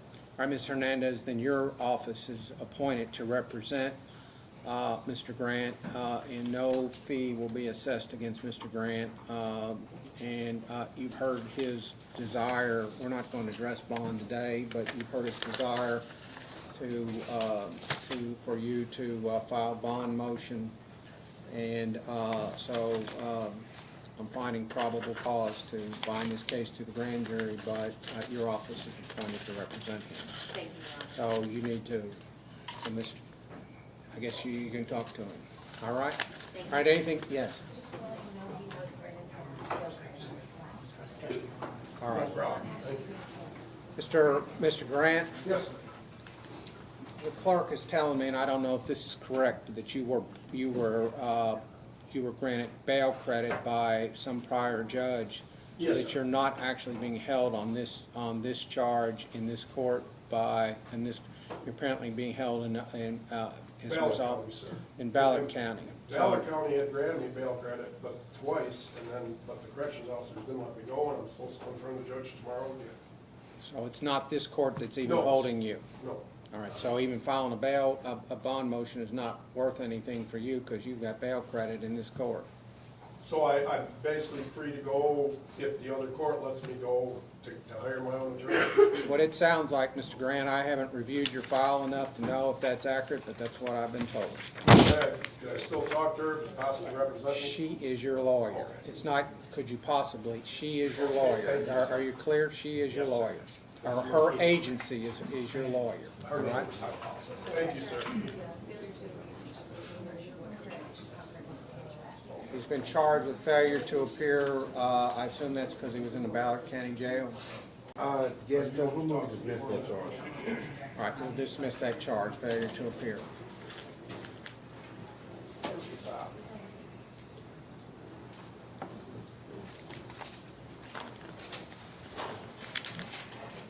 Mr. Grant, I'm dismissing the charge of failure to appear based on the prosecutor's motion. I assume that was because you were in the jail.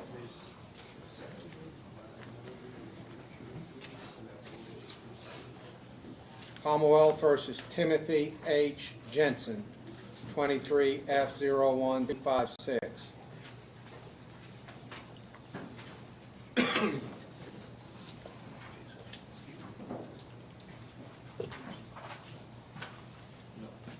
Have a seat there, then Mr. Jensen, Ms. Hernandez, are you representing Mr. Jensen? I am, Your Honor. Judge, could we pass this for a few minutes? My officer is Officer Lang, and I'm not sure if he's back in the jury room. All right, so we'll call it back then, the end of the docket. Thank you, Judge.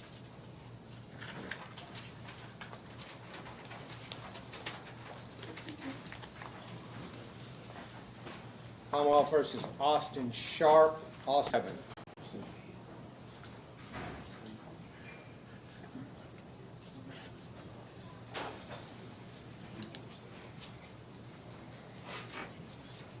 Sir, your name is, sir?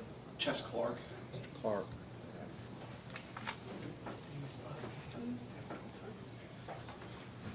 All right, this case is set for preliminary hearing, and then Mr. Clark, and are you and Mr. Clark and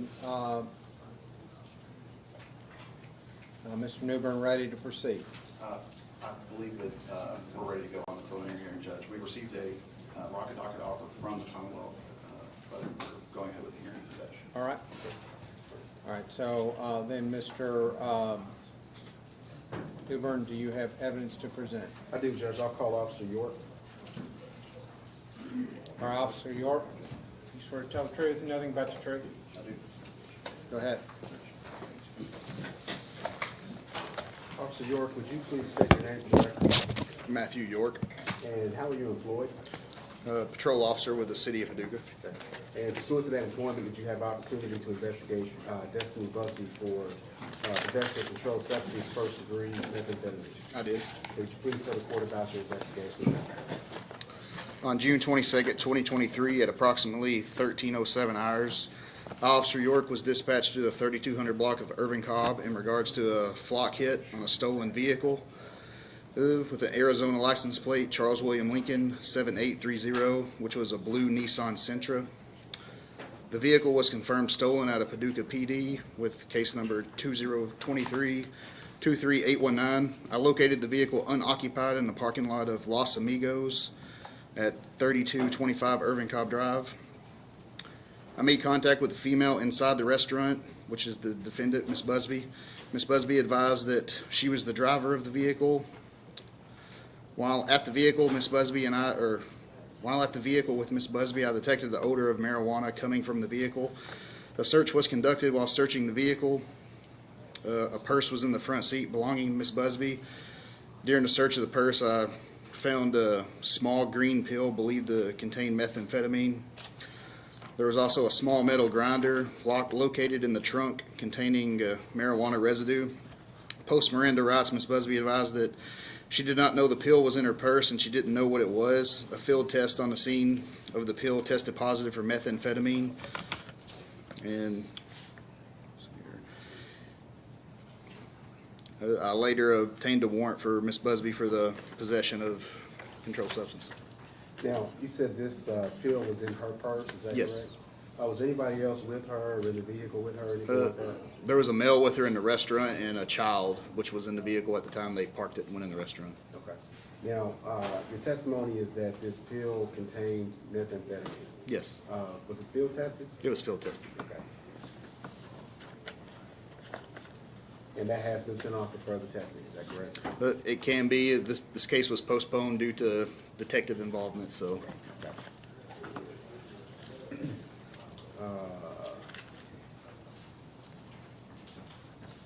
That's all the questions I have, Judge. I'll pass it away.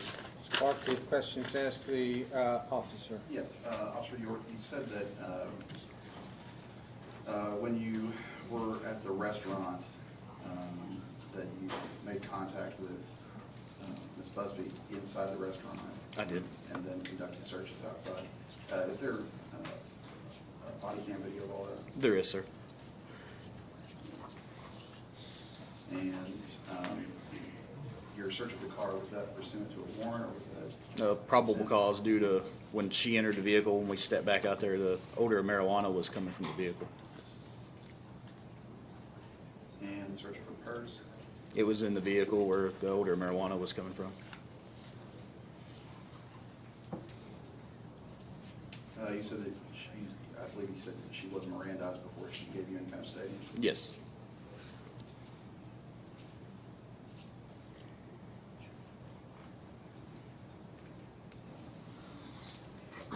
And is the pill that you said that it could be sent to the lab, is there intention for that to be sent to the lab? Yes.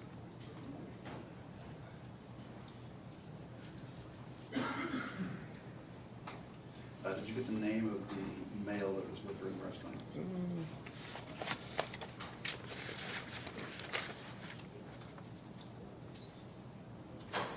It's going to be, let's see here. I think it's Kirktrick Renfro. Kirktrick Renfro. Kirktrick.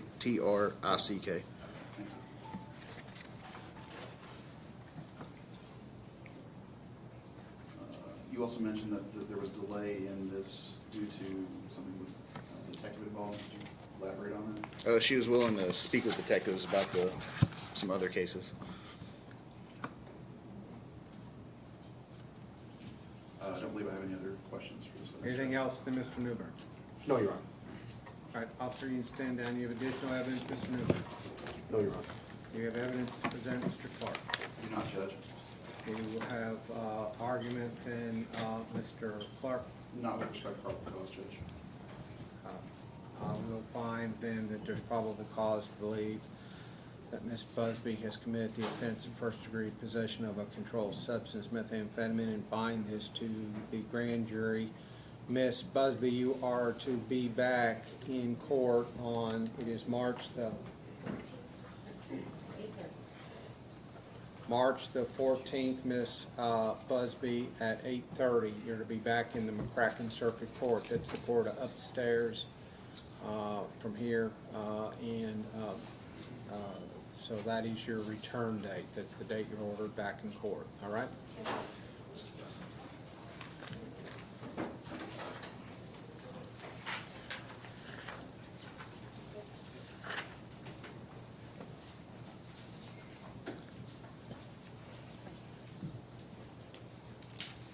Commonwealth versus Carrie S. Sellers, 24F000666.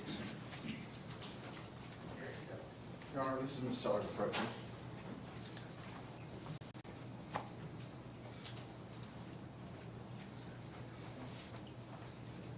Judge, we've been given an offer, like a docket offer by the Commonwealth, and Ms. Sellers has agreed to accept that offer. So she'll be waiving her hearing and indictment received by information instead. And we're signing that paperwork now to give to the Commonwealth.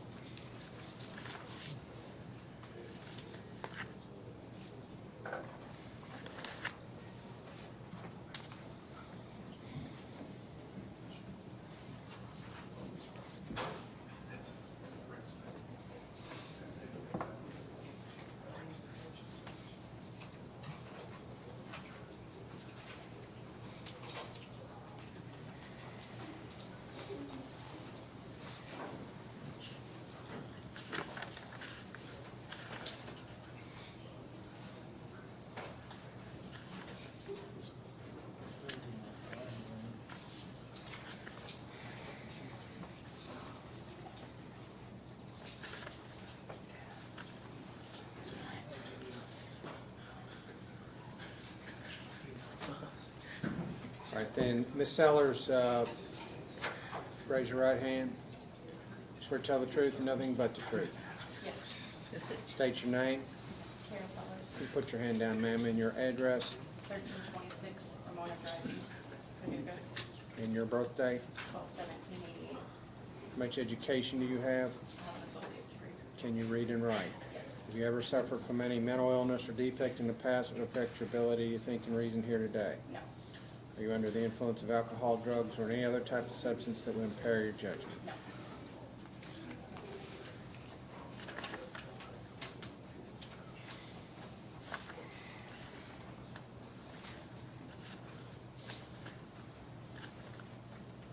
So, before I get any further in this, then Mr. Newbern and Mr. Clark, these pleas are taken here, or are they sent for the plea to be taken upstairs? They're actually taken upstairs, Judge. That's what I suspect. Yeah. Typically, this is just to lock in the minimum offer. And again, the police are taken upstairs before the Commonwealth. Yeah, because I don't think I've got jurisdiction to take a felony plea here. That's correct, Judge. So, then what we really need is, that's why I couldn't really figure out why we're accepting the offer here. But anyway, then we need to set it for arraignment then in the circuit court. That's correct, Judge. All right, so, the date is the 14th of March, is that right?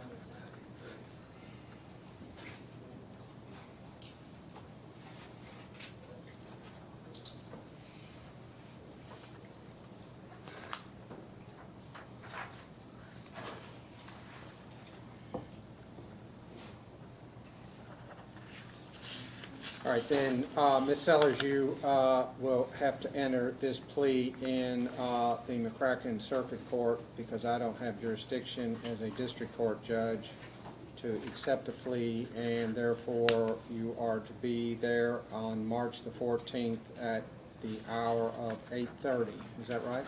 Well, that's correct, Judge.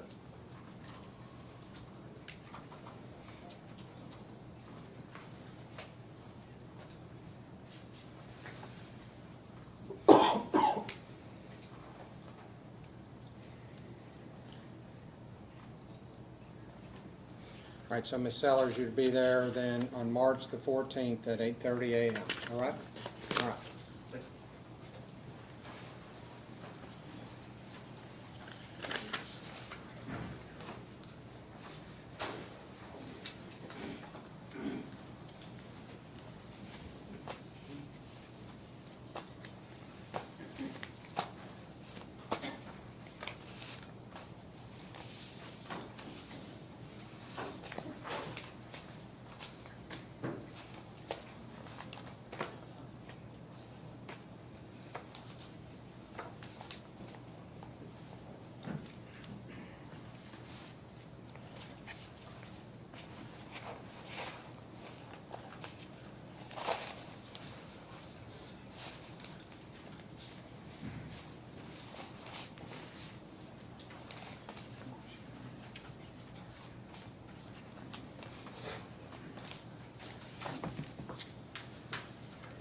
Commonwealth versus Austin C. Burnham, 24F00100.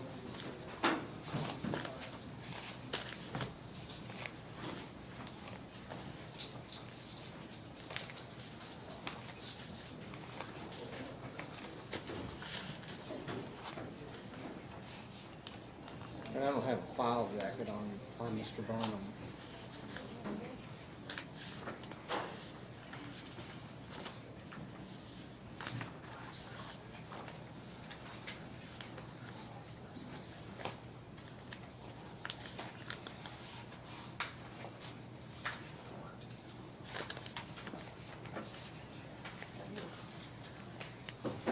The answer is no, I do not have one. Yeah, process. Yes.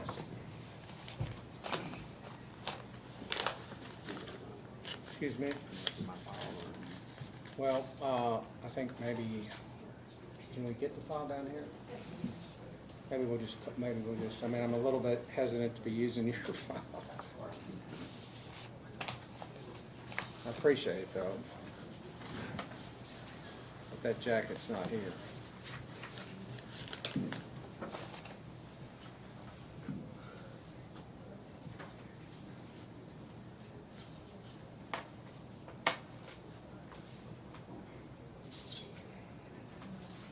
Tell you what, we'll call his case back up, let them get the file jacket down here. Understood, Judge.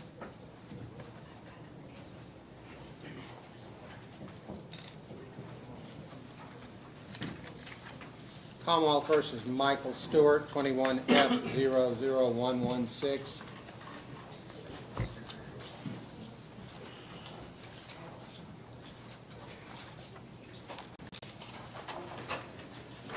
I didn't hand you that file, did I?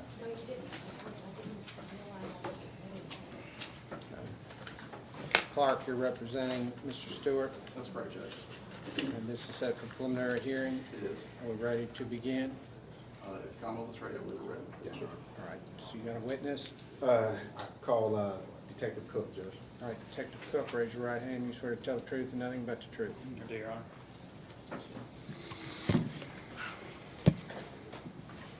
Detective Cook, would you please state your name for the record, Dylan Cook, and how are you employed? detective at the Paducah Police Department. And pursuant to that employment, did you have opportunity to investigate Michael Stewart for 2 counts of trafficking, controlled substance, methamphetamine, and 1 count of possession of controlled substance, methamphetamine, second offense? That's correct. Okay, would you please tell the court about your investigation? On November 20th, 2023, a confidential informant purchased 1 gram of methamphetamine from Michael Stewart at 139 Vergy Street. On November 30th, 2023, a confidential informant purchased 2.3 grams of methamphetamine from Mr. Stewart. On January 29th, 2024, executed a search warrant at 139 Vergy Street, and in a bedroom that was identified as Mr. Stewart's. Underneath the mattress was a glass smoking pipe which contained suspected methamphetamine. Stewart has a prior conviction for possession of methamphetamine. Was any of this contraband field tested? It was not field tested. And how are you able to determine that it was methamphetamine? Training and experience, and has also been sent to the lab. I don't have those results for the pipe yet. The 2 purchases from the CI did test positive from the lab. And you said that the purchases were 1 gram of methamphetamine the first time, and then 2.3 grams the second time, is that correct? That's correct. Judge, that's all the questions I have. I will pass it. Mr. Clark, with questions to ask this witness? Yes, Detective Cook, you indicated there were 2 buys through a confidential informant. That's correct. Were those monitored by law enforcement through visual contact, or were there recordings Audio and video recording. in both cases? Yes. And has that been provided to the Commonwealth? It has not been provided until after this preliminary hearing. It will be. Additionally, when that search warrant was executed in the residence on Virgin Street, was that executed with officers who were equipped with body cams? Yes, And I assume that will also be provided to the Commonwealth. it will.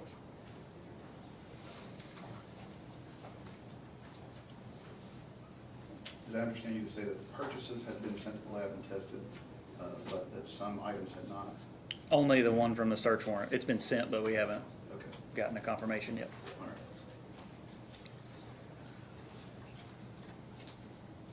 Judge, I don't believe I have any more questions for this one.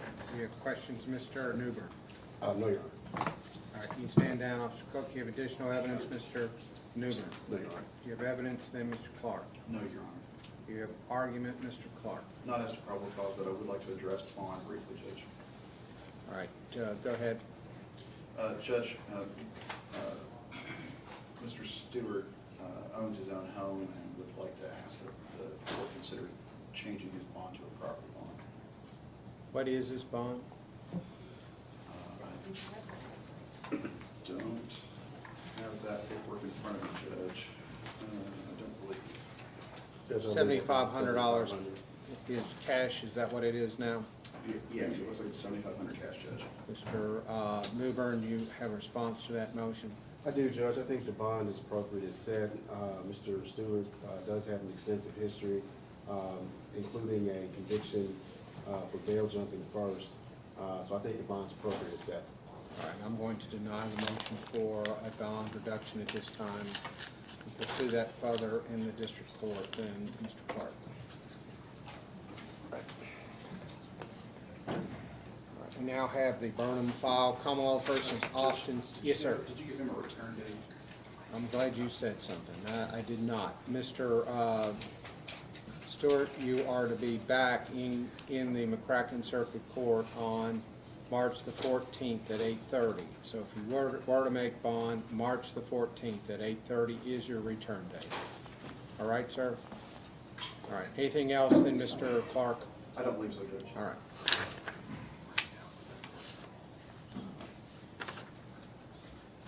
Commonwealth versus Austin C. Burnham. Hey, man.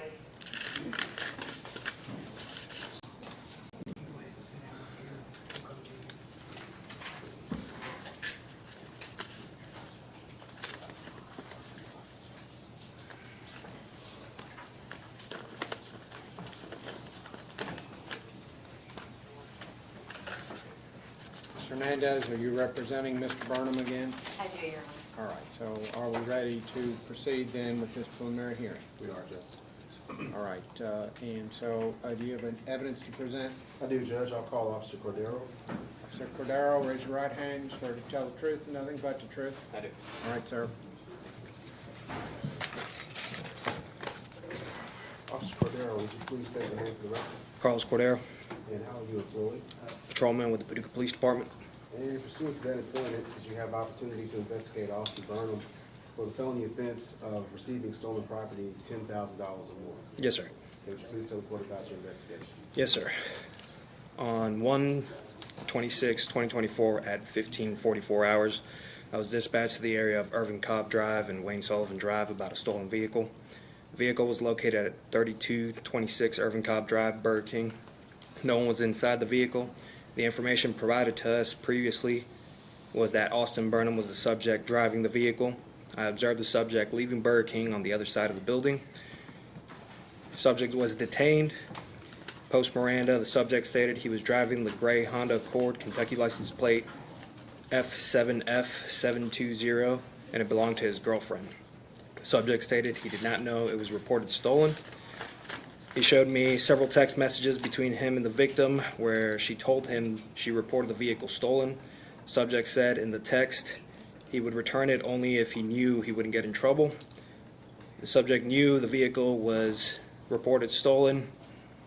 He was taken into custody and booked at the McCracken County Regional Jail.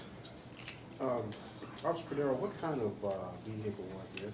It was a 2015 Honda Accord, gray in color. And do you have an approximate value of that vehicle? From what I researched, the vehicle was about $15,000. So that would definitely be in excess of threshold? Yes, sir.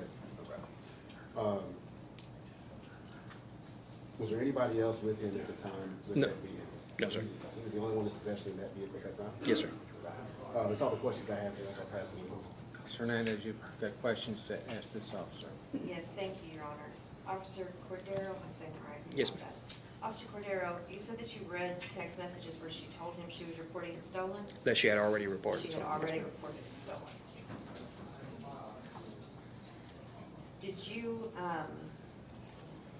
Did you make copies of those text messages? Did you keep those? No, but they should be recorded off of my body cam. And the phone itself, is it in evidence? No, the phone was returned to Austin and was put in the jail with him. Property? Yes, ma'am. Do you know the name of the owner on the vehicle? Should be Lindsay Castaneda. Sorry, what was the last name? Castaneda, I believe you spell it Castaneda.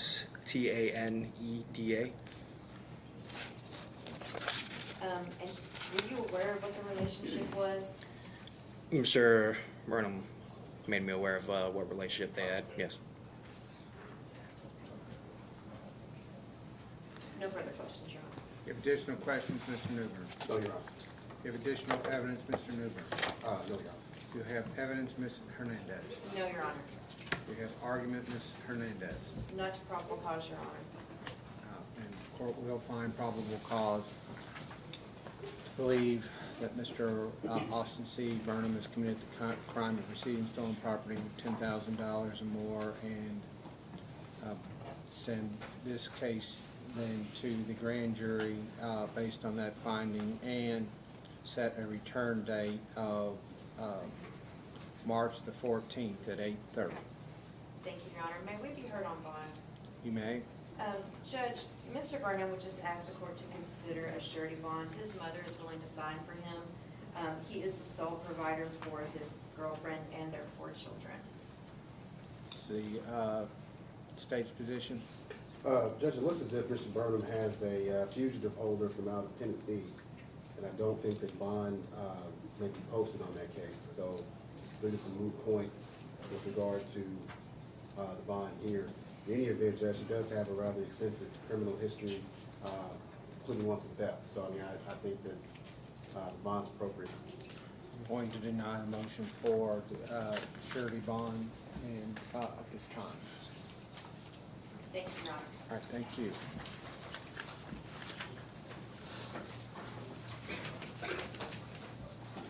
Commonwealth versus Tyrone Lamont Peterson, 24F 0110011.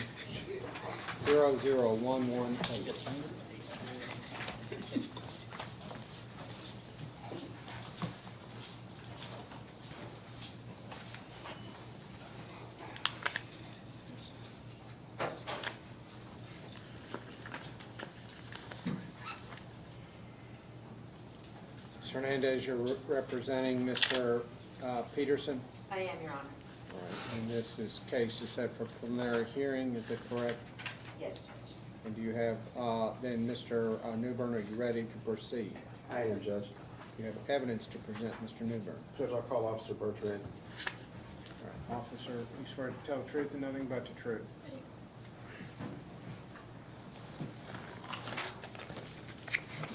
Officer Bertrand, would you please state your name for the record? Rachel Bertrand, And how are you employed?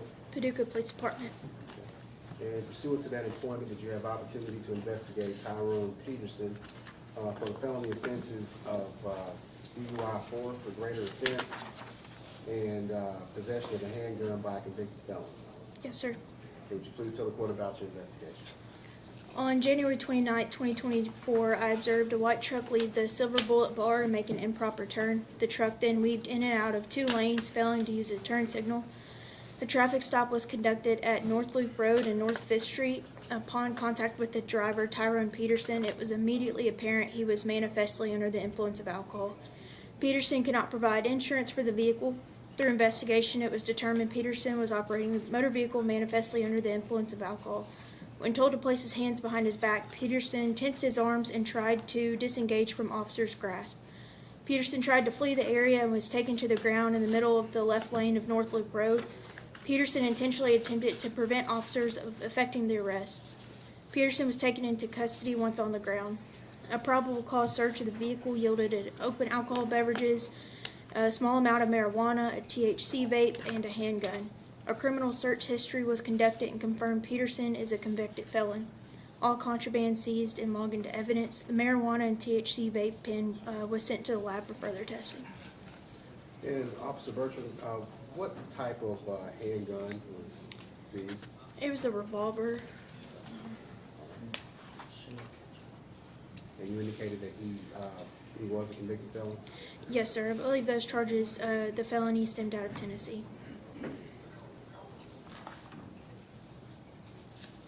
Judge, that's all the questions I have. I will pass the witness. Mr. Hernandez, you got questions to ask this officer? Yes, Your Honor, thank you. Officer Bertrand, you said the vape was sent to the lab, is that correct? Yes, ma'am. Okay. Where was the revolver located? In the passenger hand seat area. Was it out in the open? It was in a case. Was it loaded? I do believe so, yes, ma'am.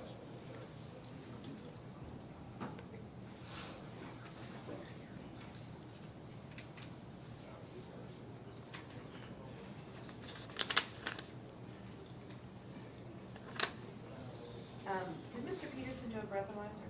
He did not. Did he take a blood test? He did not. He refused all tests. He was offered a blood test though. I would have to go back and look. I know he refused the breath test. He indicated that he was not going to take any tests. Officer, you do have body cam, is that correct? That's correct. I have no further questions, Your Honor. If additional questions, then Mr. Newbern. Judge, no other questions. All right, officer, you can stand down. Mr. Newbern, you have additional evidence to present. Yes, Judge, I ask the court to take judicial notice of the prior conviction of Mr. Peterson. That is in, that is in case 63-11-32C out of Mississippi. I'd also ask the court to take judicial notice of Mr. Peterson's third offense DUI out of Kentucky. That was in case number 21M 144, South Dallas County.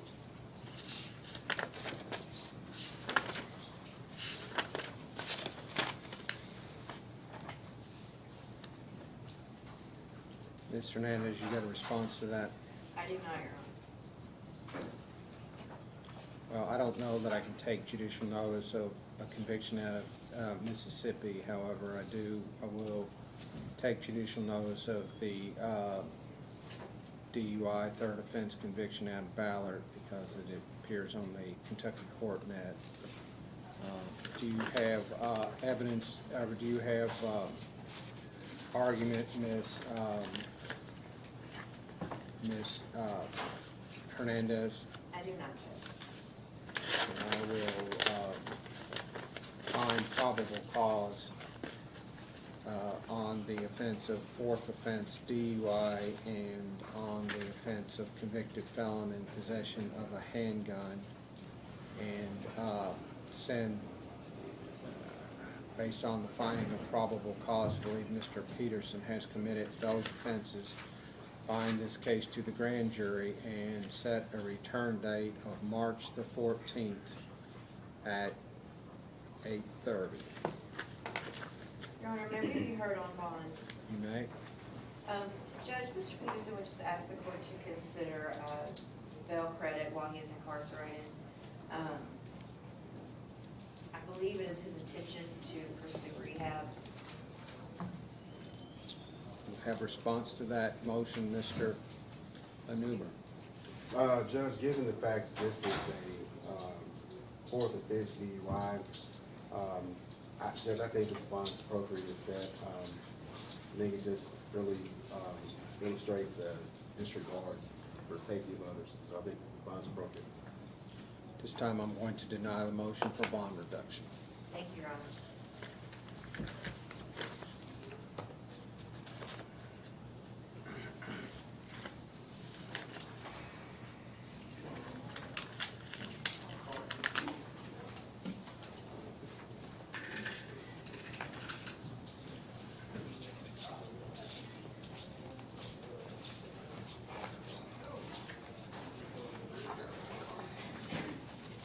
Commonwealth versus Walter Llewellyn Raleigh Jr. 24F00120.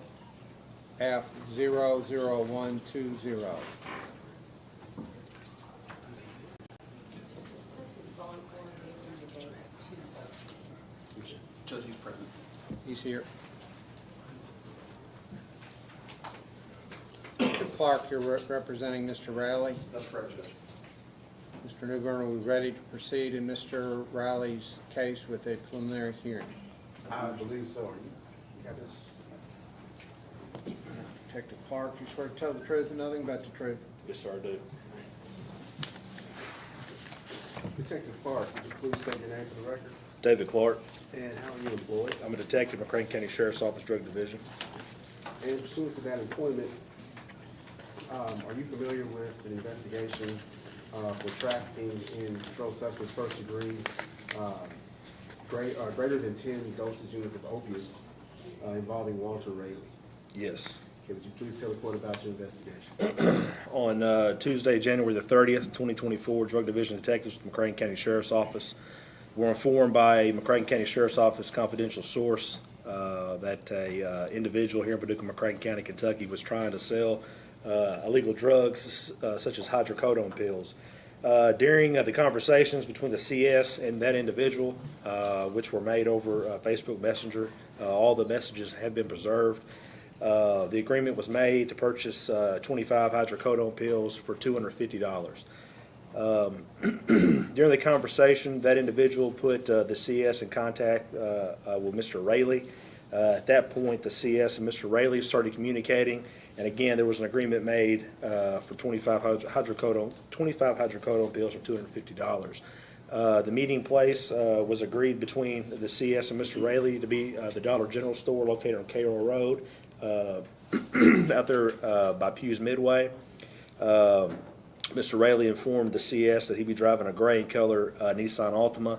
During surveillance, we observed Mr. Raleigh pull in the parking lot of the Dollar General in that gray Altima.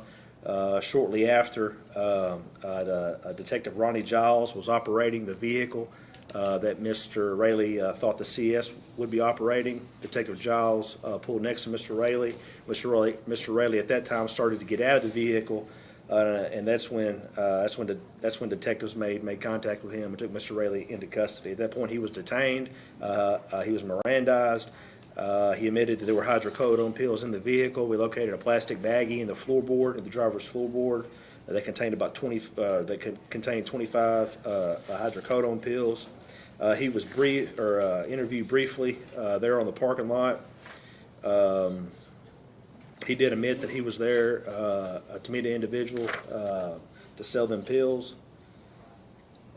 Stated that again, he had Lortab hydrocodone pills in his vehicle. Stated he didn't know the person that he was supposed to meet. Stated the pills were prescribed to him that he was trying to sell just to make a little extra money. He was interviewed further at the sheriff's office where, let's see, he stated that, again, he was supposed to meet an individual and call that individual by name at the Dollar General. Supposed to be selling 25 hydrocodone pills for exchange of $250. Stated that he brought the pills to sell just to make a little extra money. Stated that he had sold pills three to four different times, he says, in the last 10 years. Stated he was selling his own prescription, and stated he would test positive for hydrocodone if he was drug tested. And at that point, he was arrested and lodged in the McCracken County Regional Jail. All of the messages prior to the buy or the arrest, those have been preserved, and then all the encounter with Mr. Raleigh was captured on body cam and or interview camera here at the sheriff's office, and all that's been preserved. That's all the questions I have, Judge. I'll pass it over. Cross, Mr. Clark. Detective, you indicated that all the messages and the body cam and the recordings from the sheriff's office were all preserved. That is correct. I assume that those will be turned over to the Commonwealth? That is correct. Also, you may have said it, I may have missed it. Were all statements made by Mr. Riley, were those all made after he was Mirandized? Yes, post Miranda.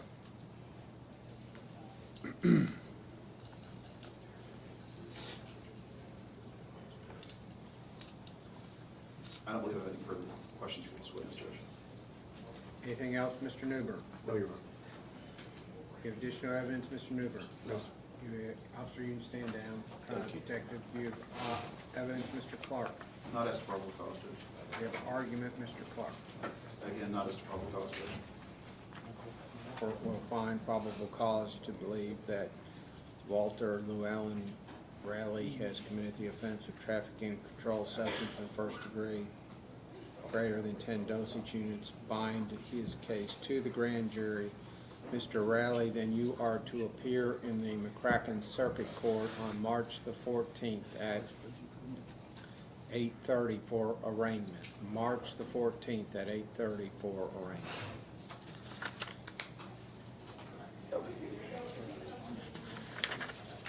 Commonwealth versus Austin Michael Lindsay, 24F00121.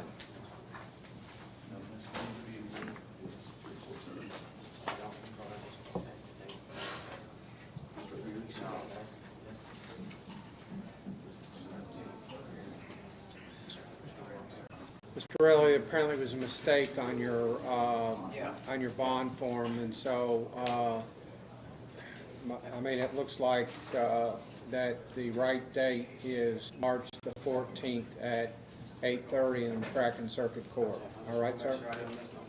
All right. Commonwealth versus Austin Michael Lindsay, 24F00121. Mr. Clark, you're representing Mr. Lindsay. I am, Your Honor.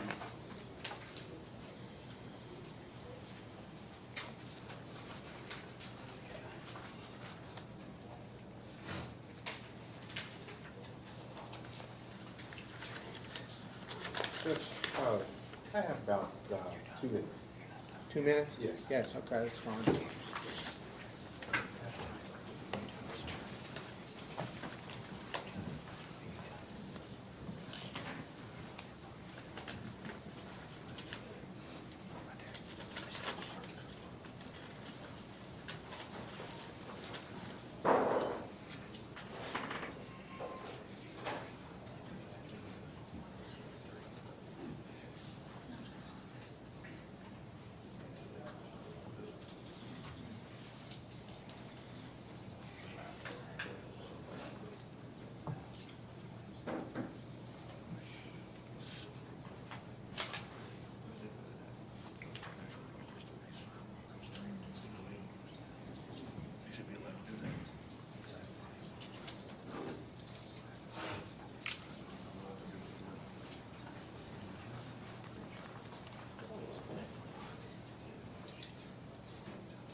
Judge, I think we have an agreement on this case.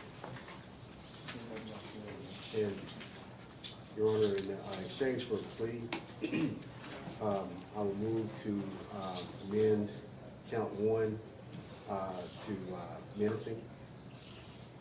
That offer will be 90 days, serve 10, conditionally discharge the balance for a period of 2 years on the condition of no further offenses, no contact with the victim in this case, Cody McKenzie. Be the same offer on count 2, those would run concurrently. The victim in that case is Camden McKenzie. And then I'll move to dismiss count 3.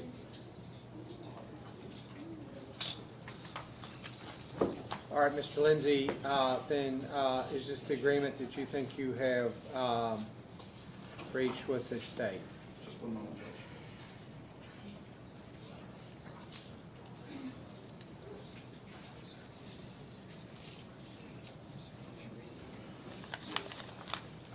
All right, and Mr. Lindsay, let me read you your constitutional rights. You have the following rights. You have a right to jury trial would be represented by Mr. Clark. The Commonwealth would have to prove your guilt beyond a reasonable doubt. You have the right not to testify against yourself or incriminate yourself in any way. You have the right to confront and cross-examine any witness the Commonwealth might produce to testify against you. You have the right to appeal to a higher court any conviction you might receive at a jury trial in this court. Do you understand that you have these rights and give up all these rights by entering a guilty plea? Yes. Mr. Lindsay, have you and Mr. Clark talked about your constitutional rights, and have you talked also about any defenses you might have to these charges? Yes. Mr. Clark, have you talked to Mr. Lindsay about his constitutional rights? Yes, Judge, I believe you understand. And have you talked to him about any defenses that he might have? As far as they apply, yes, Judge. And do you think, is it your opinion then, based on your conversation with him, that his pleas made knowingly, voluntarily, and intelligent? Yes, Your Honor. Mr. Lindsay, how do you plead to 2 counts of second-degree wanton endangerment? I'm sorry, is menacing. 2 counts of menacing. Guilty. How do you, all right, so then court finds your pleas to 2 counts of menacing is made knowingly, voluntarily, and intelligently. Mr. Lindsay, I will impose a 90-day jail sentence for count 1, menacing. Require that you serve 10 days, CD the balance on the condition of no further offenses, no contact with Cody McKenzie. And is that for a period of 2 years, Mr.? Yes, yes, Your Honor. And then with regard to count 2, I will impose a sentence, that's the second count of menacing, that a 90-day jail sentence, you to serve 10 days. Both counts, the condition also include that you commit no further offenses, and then this count specifically, you have no contact with Camden, is that right? Camden McKenzie. What are Mr. Lindsay's court costs then? $220. When can you have that paid, Mr. Lindsay? 2 months. Give Mr. Lindsay 2 months. April 11th at 9 o'clock, Mr., is that right? Is that when that court is, April 11th at 9 o'clock? April 11th at 9 o'clock, you'll be back in court, Mr. Lindsay, and if you have not paid this, if you've not paid these court costs, then you will, and you don't show back up, you're likely to be arrested. 220. Yes. And Craig, are you just going to say that with or without? That'll be with. With? And then any credit. Yes, he's to have 10 days to serve, so how much credit for time served? Yes. How much time have you served? Judge, I believe he has 19 days. So that would mean that he would be released today, is that right, Mr. Newbern? That's correct. All right, so credit for 19 days, no dispute as to that, Mr. Newbern? Anything else in Mr. Lindsay's case? I don't believe so, Judge.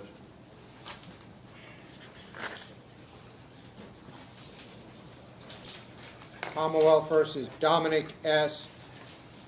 Diefendorfer, 24F00126.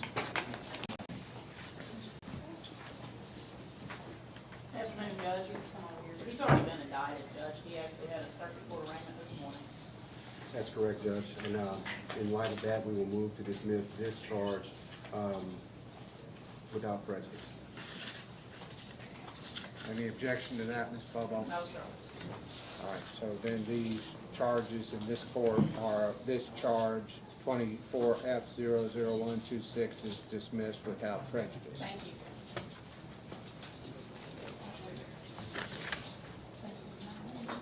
Commonwealth versus Marcy B. Rushing, 24F00132.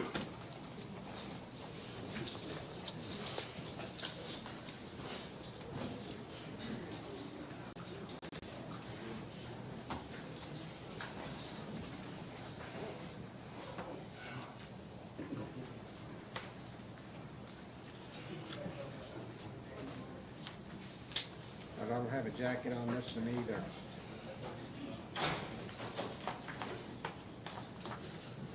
Marcy Rushing, I don't have a jacket.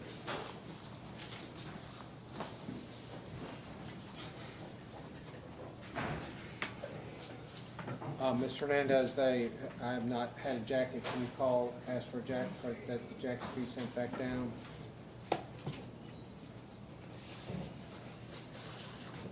So we'll call her case back up then without, I'd like to have the jacket, at least the file brought down here. Understood, Your Honor.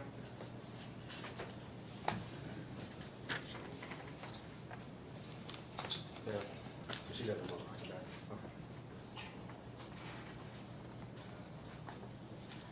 Commonwealth versus Anne Marie A. Adams, 24F0133.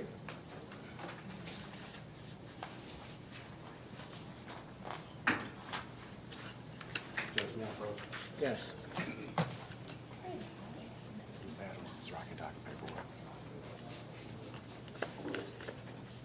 All right, so then, Mr. Mendez, you're representing Anne Marie Adams, I am, Your Honor. and you would acknowledge that is Anne Marie Adams. You'd represent, you would, I do, Judge. And Ms. Adams has entered a rocket docket agreement. all right, so then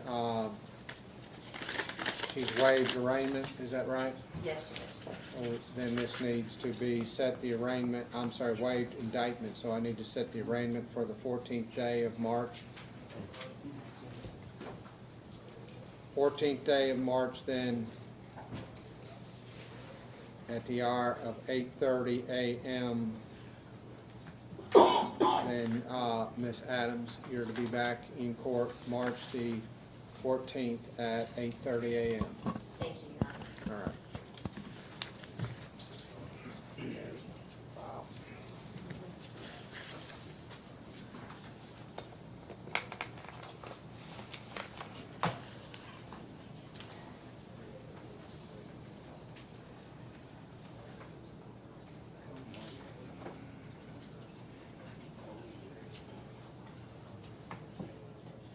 Commonwealth versus Andrus L. Jackson, 24F00134.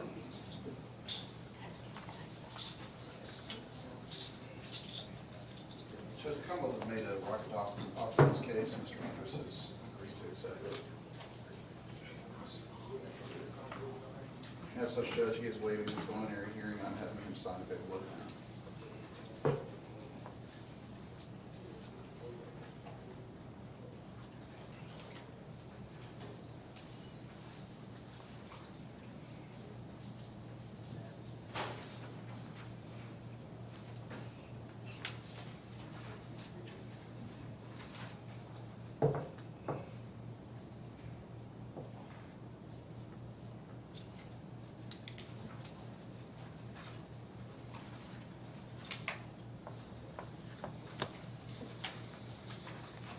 All right, so,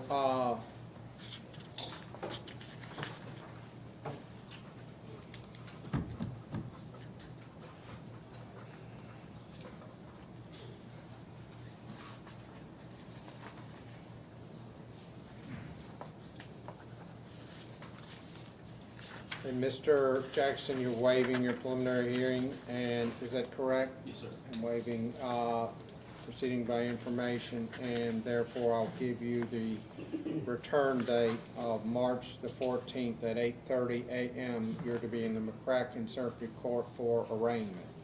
March the 14th at 8:30 a.m. Yes, sir. All right, sir? Yes, sir. All right. Judge.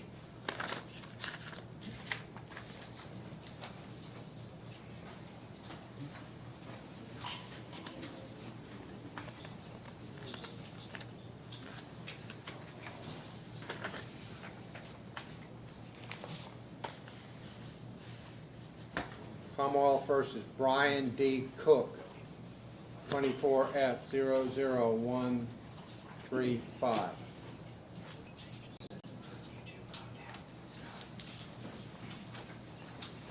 Judge, unfortunately, I don't have a form, however, I have explained what a preliminary hearing is and what it means to Mr. Cook, and he has elected to waive and proceed by information to the circuit court. So, I guess, I'm looking for the prosecutor. You want me to get him for you, sir? Sure he knows what's going on, so just whenever he comes back.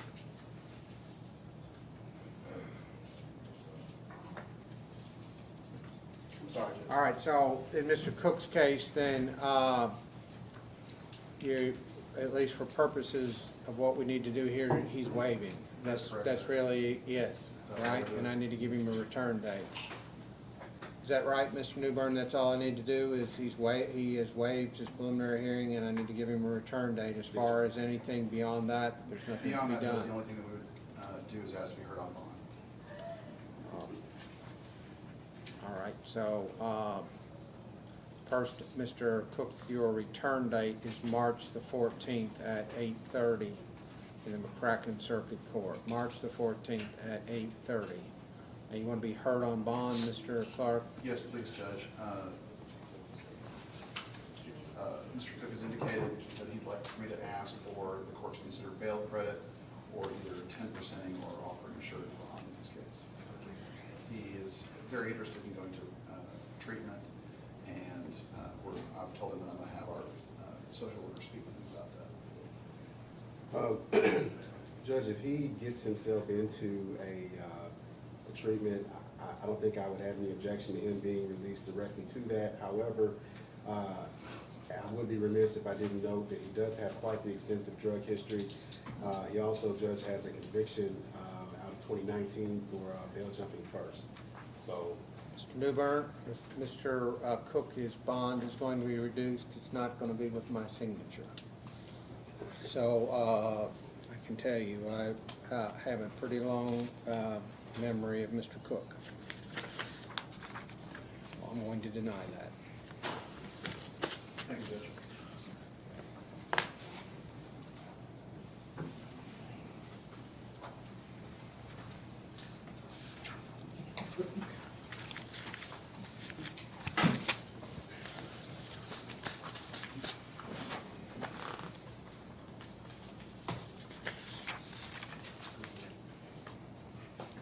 Commonwealth versus Joseph M. Tyree, 24F00136. Judge, it's my understanding that Mr. Tyree has not been brought over. So we need to bring him over. If is he in our jail? I'm unaware. He is.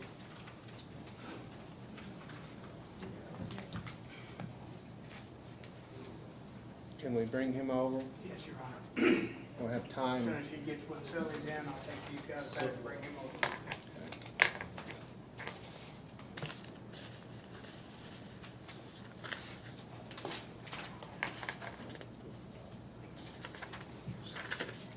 Commonwealth versus Hassam Salih,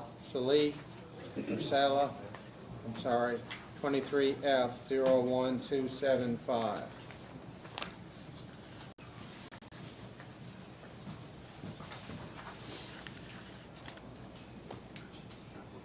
Mr. Smith, you're representing,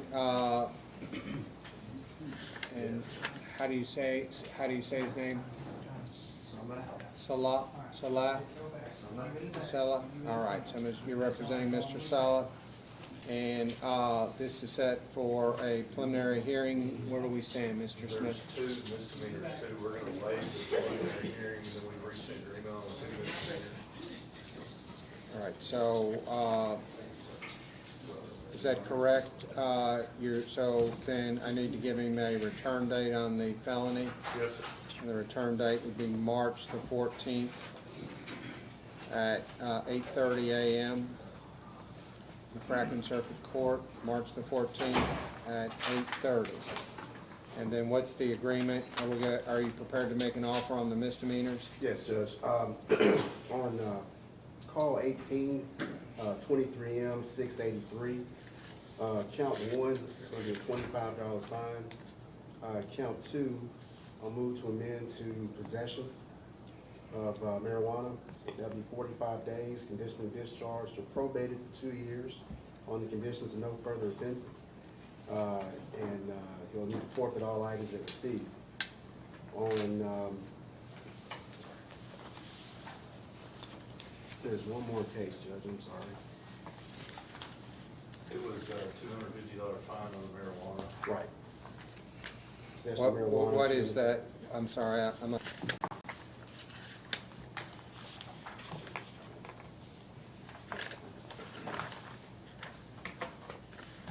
All right, this case is set for a preliminary hearing, and it's there's actually two cases, 24F00124, 24F00125. And Ms. Hernandez, you're representing Mr. Jeffries in these two cases? I am, Your Honor. And are we ready to proceed then, Ms.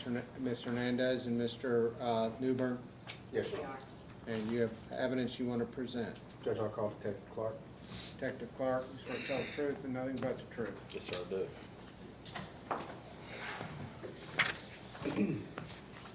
Detective Clark, please state your name for the record. David Clark. And how are you employed? I'm a detective, McCracken County Sheriff's Office Drug Division. Okay. And pursuant to that employment, did you have opportunity to investigate Cedric Jeffries for the felony offense of possession of controlled substance, first degree methamphetamine, third or greater offense? Yes. Would you please tell the court about your investigation?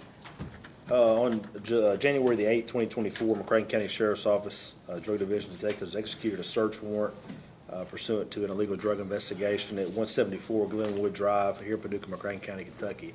That was the residence of the late Charles Grundy and Mr. Cedric Jeffries. During the execution of the search warrant just pertaining to Mr. Jeffries, law enforcement located numerous items of drug paraphernalia, including glass smoking pipes with methamphetamine residue, cut straws with methamphetamine residue, digital scales, and a marijuana pipe. During that search, we also located methamphetamine smoking pipes in Mr. Jeffries' belongings that were located in an outbuilding. Those pipes did contain methamphetamine residue that did field test positive. We located a glass methamphetamine smoking pipe with methamphetamine residue under the couch in the living room as well. Mail matter with Mr. Cedric Jeffries' name was also either seized or photographed from the apartment, and that these bags that some of these items were located in the shed also had some of Mr. Jeffries' belongings in them as well. Mr. Jeffries was not present at the time of the execution of the search warrant, and an arrest warrant was later obtained for possession of controlled substance, meth. He has at least 2 prior convictions for possession of controlled substance and drug paraphernalia.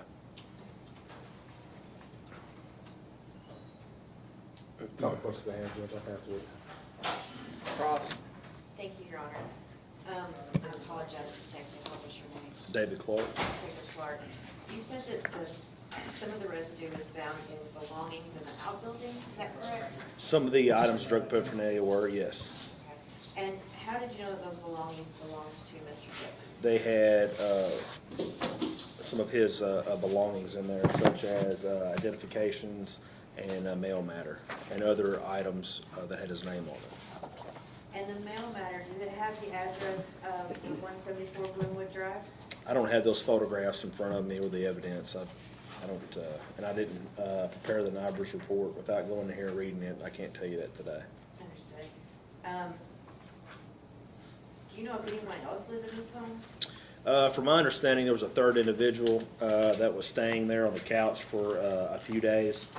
But we knew that the main residence was Mr. Charles Grundy, who was the main target and actually the one on the lease.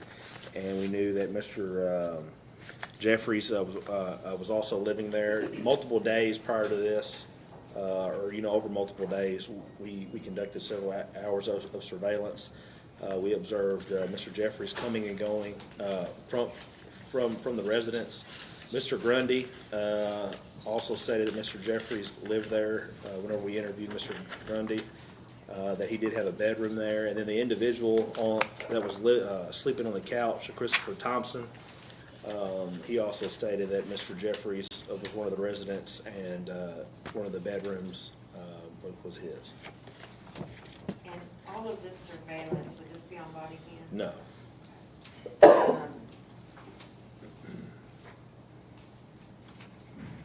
Is there any video of any of that?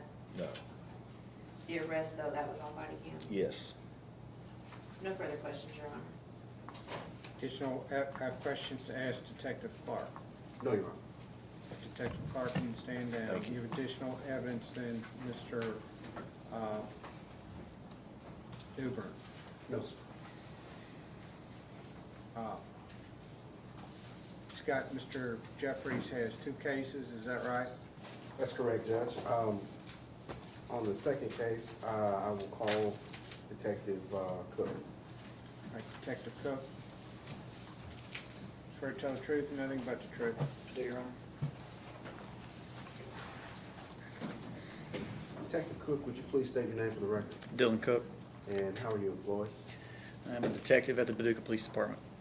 And pursuant to that employment, did you have opportunity to investigate Cedric Jeffries for receiving stolen property, firearm, and possession of a handgun by a convicted felon? I do. Would you please tell the court about your investigation?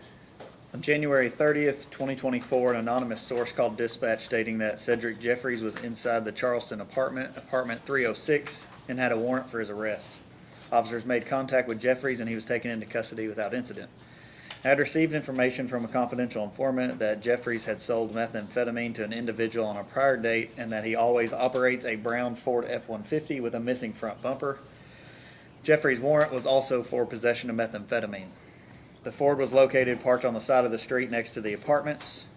K-9 Barry indicated to the presence of illegal drugs in the vehicle. During a search, a German-made .22 revolver was located in the front of the vehicle. Upon running the gun serial 56717 through NCIC, it was determined to be stolen out of Georgia. Jeffries is also a felon and not allowed to possess firearms. There is also several identifying documents for Jeffries throughout the vehicle. Those case numbers that he is a felon convicted are 21-CR-170 and 18-CR-96, both for meth offenses. You said 18CR, what was the last 3 numbers? 96. 96, okay. All right. Judge, that's all the questions I have. I will pass the witness. Hernandez, you have questions to ask this officer. Yes, Your Honor, thank you. Detective Cook, you said that you went there with a warrant for Mr. Jeffries, is that correct? I did not personally go there. Officers were dispatched over there based off an anonymous caller saying that he was in an apartment, and then I arrived later. And was this a warrant for his arrest? Yes. Do you know who the truck belongs to?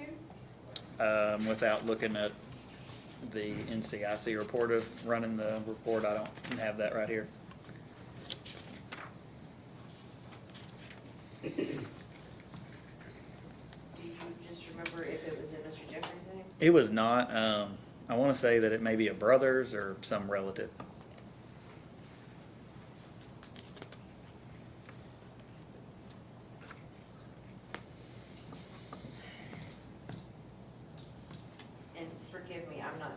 Charleston Apartments. Mhm. Is that the same apartment? I apologize, Your Honor. It's all right. Is that on Glenwood Drive? No, that's another facility, other apartments.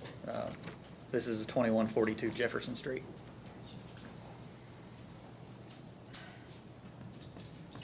And the German-made revolver, you said it was located in the front of the vehicle, where was that? It was in a bag. There wasn't a center console. It was a center seat, which has the hump in between the floorboards, and it was sitting on that in a bag. Was it loaded? It was.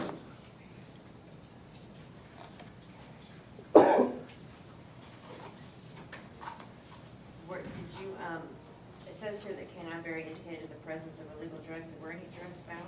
There were some pills that were identified as, I believe it wasn't a controlled substance. And then there was also some tinfoil that has some burn residue that's been sent to the lab for further testing.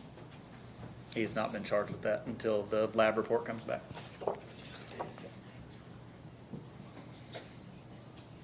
No further questions, Your Honor.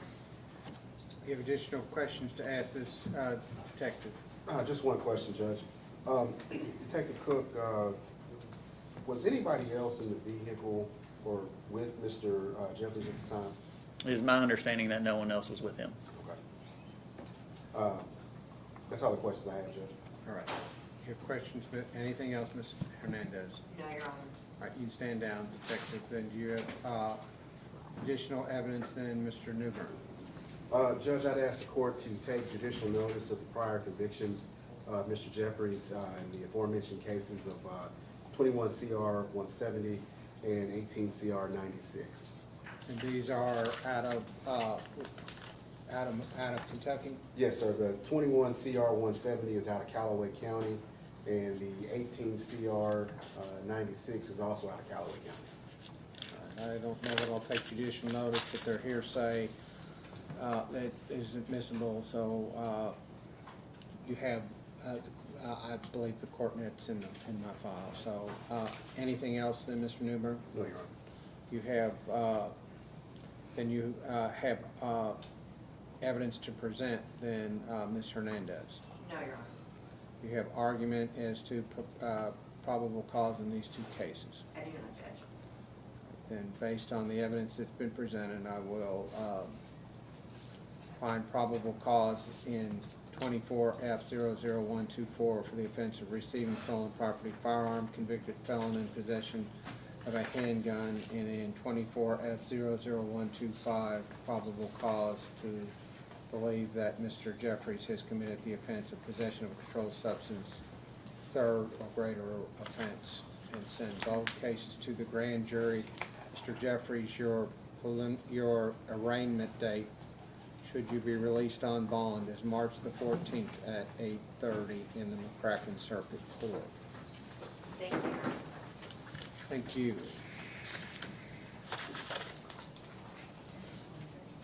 Correct.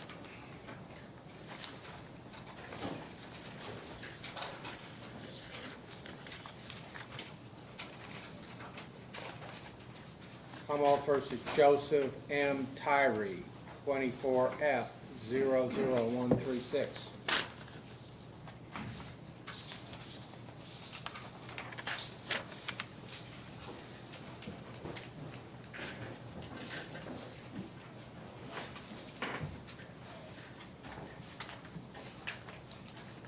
Before we begin, Mr. Newbern, so we don't get further delayed, is everyone here that from this morning that was supposed to be brought over? Judge, I believe so. There was a misdemeanor case on today for arraignment. Was that person, is that from the jail? Was that person brought over? Yes, Your Honor. All right, so we're good. I just didn't want to waste time. All right, so are we ready to begin then, Mr. Clark? I believe we are, Judge. All right, Mr. Newbern, are you ready in this case? Yes, sir. You have evidence to present. Judge, I'll call Detective Clark. Detective Clark, you swear to tell the truth and nothing but the truth? Yes, sir, I do. Detective Clark, could you please state your name for the record? David Clark. And how are you employed? I'm a detective in McCracken County Sheriff's Office Drug Division. And pursuant to that employment, did you have opportunity to investigate Joseph Tyree for trafficking and controlled substance, methamphetamine, second or greater offense? Yes. Okay, would you please tell the court about that investigation? On February the 1st, 2024, McCracken County Sheriff's Office, along with the DEA here in Paducah, which I'm a sworn task force officer with, we're investigating Mr. Joseph Tyree selling large amounts of crystal methamphetamine here in Paducah, McCracken County, Kentucky. During this investigation, the Sheriff's Office developed a cooperating witness. It was determined that that individual's source of supply of crystal methamphetamine was in fact Mr. Tyree. During this investigation, contact was made between the cooperator and Mr. Tyree to get an agreement was made between the two to obtain approximately a quarter pound of crystal methamphetamine, Mr. Tyree. As this went on, we learned that Mr. Tyree was actually in the emergency room at a local hospital. Mr. Tyree basically stated that he had the methamphetamine with him. During this investigation and surveillance, we observed Mr. Tyree exit the ER after being discharged. He got into a vehicle. At that time, the vehicle was stopped, and Mr. Tyree was taken into custody. Mr. Tyree, post Miranda, admitted that he had crystal methamphetamine inside of his duffel bag, which we had observed him bring out of the hospital and put in the vehicle. Ultimately, during a search of that duffel bag, we located approximately 605 grams of crystal methamphetamine, digital scales, methamphetamine smoking pipes, baggies, and other items of evidentiary value. $927 in U.S. currency was also seized from Mr. Tyree's person, believed to be the proceeds from illegal drug sales. Again, post Miranda warning, Mr. Tyree was interviewed. Just give you a short synopsis of the interview just pertaining to his charges today.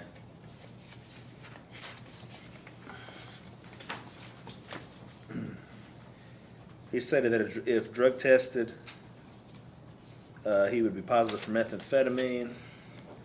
Said that he last used methamphetamine, which would be the day before, the 31st of January. Stated that he was on felony probation for trafficking methamphetamine. Admitted he was selling methamphetamine. Admitted that he sells to 5 to 10 different people. Said he last sold 2 ounces of crystal methamphetamine earlier that day prior to his arrest.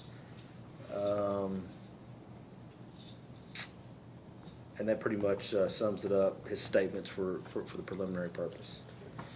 He was ultimately lodged in the McCracken County Regional Jail and charged with trafficking methamphetamine, second or greater offense. He has a prior conviction and drug paraphernalia. And how much cash did you say was recovered? $927. Okay, so $927 in cash, 605 grams of crystal methamphetamine, a little over 20 ounces. I mean, you're looking over well over a pound. I'm sorry, my math is terrible. But over a pound of Crystal meth, yes. Okay. All right. That's all the questions I have, Judge. I'll pass it over. Mr. Clark, you have questions to ask? Yes, take- Detective, you indicated that Mr. Tyree gave statements both when he was first stopped after the searches and then also a later interview. Did that later interview take place at the Sheriff's Office? Correct. Audio video recorded and it's been preserved and it was post Miranda. Yes. And was there body cam in the first statement? Correct. It's been preserved. All right. And I assume those will be turned over to the Commonwealth. What now, sorry? I assume those will be turned over to the Yes, sir. Commonwealth? Yes, sir. Sorry, I should have been more clear. No, I thought you were giving it back to the Commonwealth. I'm sorry.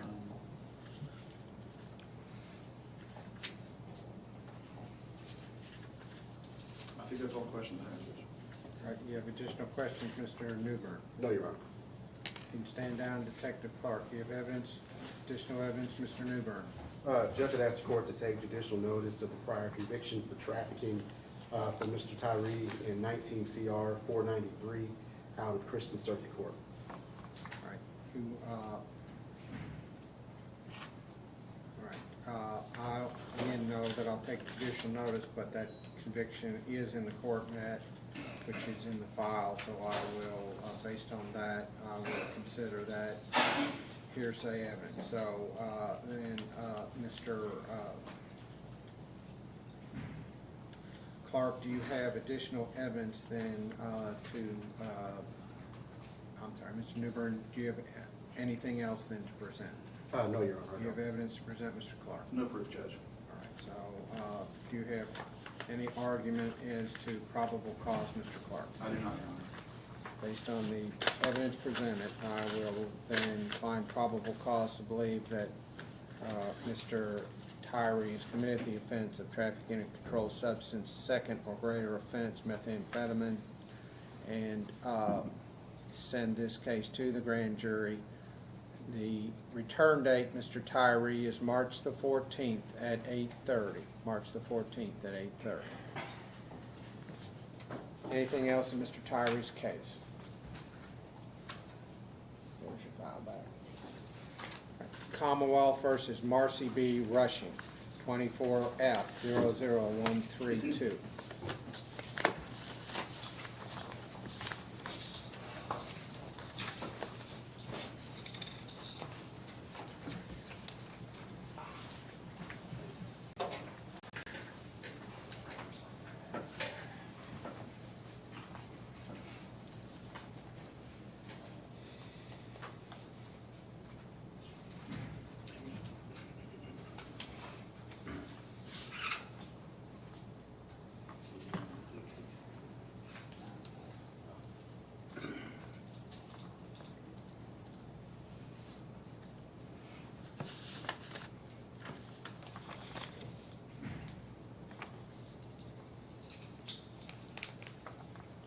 This may be problems that I've caused here. So Ms. Rushing is 24F00132.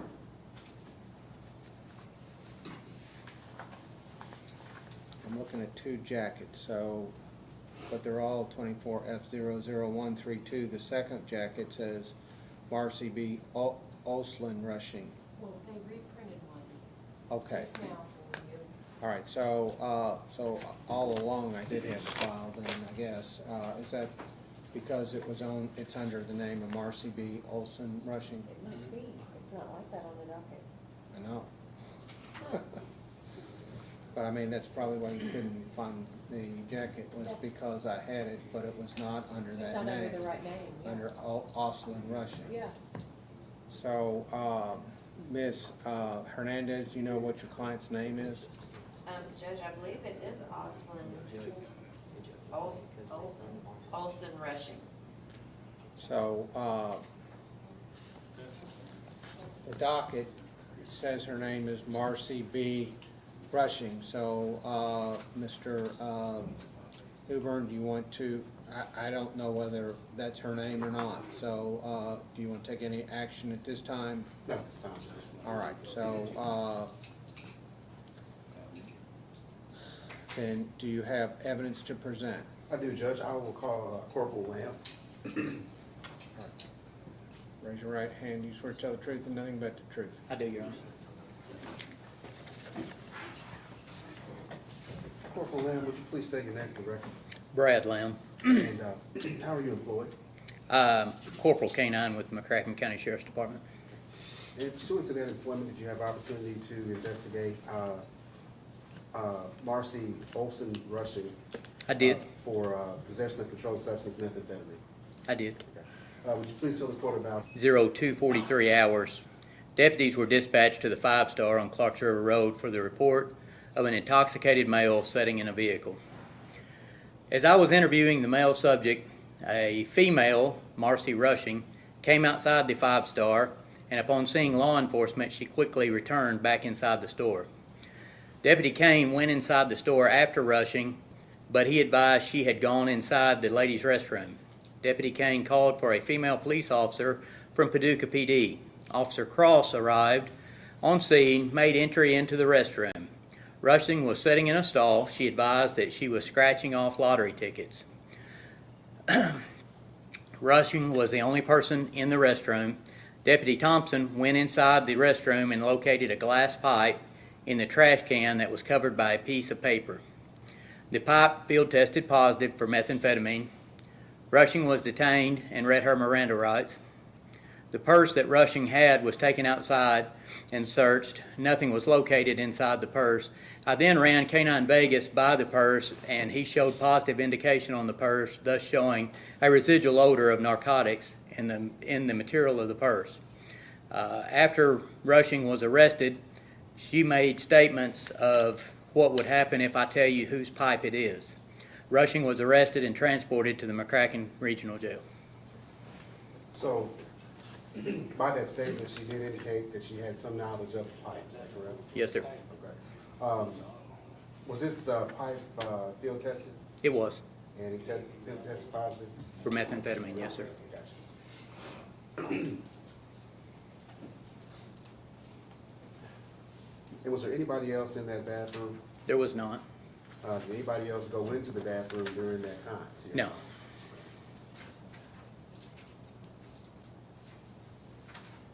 Judge, I believe that's all the questions I have. I will pass the witness. You have questions? I do, Your Honor. Corporal Lamb, you stated that when she came outside and went back inside the store, what made you feel like you needed to go after her? We already had evidence of crime going on from the vehicle, from the gentleman that was being interviewed, which was subsequently arrested by another deputy. He had made statements that his girl was inside. She came out to the vehicle where we were, and upon seeing us, she immediately returned like she did not want any dealings with law enforcement. Gotcha. And then you stated that the pipe was found in the bathroom trash, is that correct? That is correct. Was it in the same stall she was in? It was not. Was there other trash in there? Like In the under trash pipe, can? Was there trash in there? There was paper goods in that trash can, yes.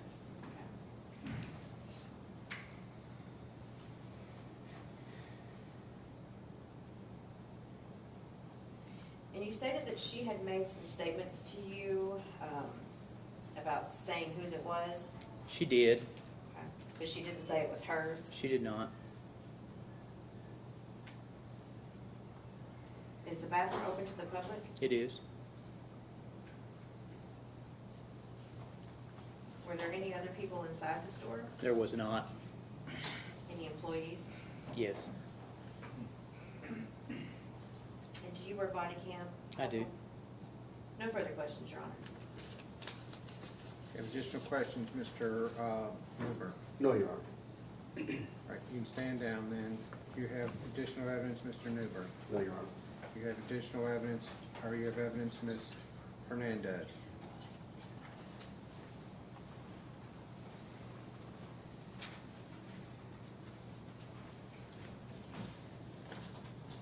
You have evidence, ma'am? I apologize, Your Honor. I do not. You have statement then, Ms. Hernandez? Judge, I would just argue that there is a lack of probable cause in this case. It's a pipe found in a public restroom in a trash can, not in the same stall she's in. And I would just argue that the officer did not have probable cause to assume it was hers. That's true. Judge, You want to respond to that? I do, Judge. Given these facts, I think that this would be a good case to put before a jury and see what they say. However, I think given the totality of the circumstances, I think we do have probable cause here, given Ms. Rushing's behavior when she encountered law enforcement, going into the bathroom. No one else came into the bathroom. No one was in the bathroom other than her. No one else was actually in the store. It's almost 3 o'clock in the morning when this occurred. And I think given that totality, along with the statement that she made about knowing about the pipe, I think that an argument can be made for probable cause, and I think it's been established here. I'm going to find probable cause based on the evidence, including that the canine showed positive indication on the purse. I don't know if that will end up in being admissible evidence, but I think for purposes of probable cause determination, that with the other evidence establishes probable cause, I'm going to bind this case to the grand jury. And, yes. I apologize, Your Honor. May we be heard on bond? Yes, first let me give a return date, March the 14th at, March the 14th at 8:30, Miss. Is your name Oslin Rushing or Rushing? Olson Rushing. Olson. O-L-S-O-N. Olslin Rushing. And so, I don't know what's happened, Mr. Newbern, but the jacket says that, and apparently one of the dockets until today also says that, and then the docket today just says it's Miss Rushing. So I think that needs to be straightened out. But go ahead, then, Ms. Hernandez. What is her bond now? I apologize, Judge. I believe it is $1,000. And what are you asking for? I would just ask the court to consider a surety bond, possessions of presumptive probation. She does have someone who would be willing to sign for her. She would have to, the person who is surety just can't go sign their name. They have to fill out an affidavit, and they have to qualify as a surety. Understood, Judge. So it's just not go sign your name. They have to qualify.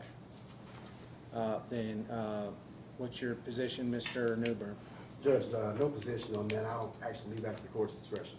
I will grant your motion, Ms. Hernandez, surety bond, but they are required to fill out an affidavit to post a surety bond that the person qualifies to serve as a surety. But, so I will grant your motion, make it $1,000 cash or surety. Thank you, Your Honor. All right? And here is the jacket. Ms. Oslin Rushing, your hearing that you are to be back in the McCracken Circuit Court on March the 14th. If you don't show up, it is a Class D felony. Do you understand that? Absolutely. March the 14th at 8:30. All right? Thank you, Your Honor. Did you say O-L-S-O-N? Yes. Okay.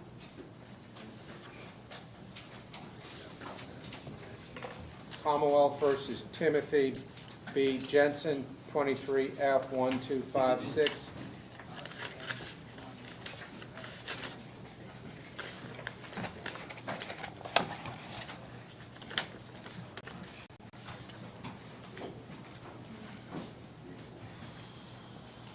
You swear to tell the truth and nothing but the truth? Yes, Your Honor. Before we begin, let me ask you, Mr. Newbern, are you ready? Yes. Are you ready, Ms. Hernandez? I am, Your Honor. You have that, then you're calling this officer, Mr. Newbern? Yes, Your Honor. All right. Go Officer ahead. Lang, would you please state your name for the record? Stephen Lang, And how are you employed? as a patrolman with the Paducah Police Department. And pursuant to that employment, did you have opportunity to investigate Timothy Jensen for possession of controlled substance first degree methamphetamine? Yes, sir. Can you please tell the court about your investigation? Yes, sir. On December 13th, 2023, at approximately 11:47 hours, I was in the parking lot of 3220 Irvin Cobb Drive, Walmart South, for a report that a Matthew Opaka had warrants for his arrest and was on the property. The caller, Walmart Loss Prevention, advised Opaka just entered a gray minivan that was located on the parking lot. While I was in the parking lot, the vehicle described was located traveling towards Walmart. The caller was outside pointing towards the vehicle to help identify that I was behind the right van. I then did a traffic stop on the vehicle using my emergency lights, and as it came to rest, the driver's side rear door slid open. I began giving commands to close the door as a white male exited the vehicle. The male was then ordered to get back in the vehicle before turning around and running away. As I rounded an unoccupied vehicle that was to my left, I observed the male getting up off the ground, appearing to try and continue fleeing. Before the male could continue to run away, I tackled him to the ground and apprehended him. The subject became cooperative and was placed under arrest for fleeing and resisting arrest. The male was asked if he was Matthew, and he advised no, and that Matthew was still in the vehicle. Officers then identified him as Timothy Jensen. Jensen was searched, incident to arrest, and a yellow bag was located in his sweatshirt front pocket. Inside was a clear bag with a crystal substance suspected to be methamphetamine with an approximately 3-inch long straw with suspected methamphetamine residue. Jensen was then taken to Lourdes Hospital for his injuries, where he was cited and released per Judge Jones. These items that were seized, were any of them field tested?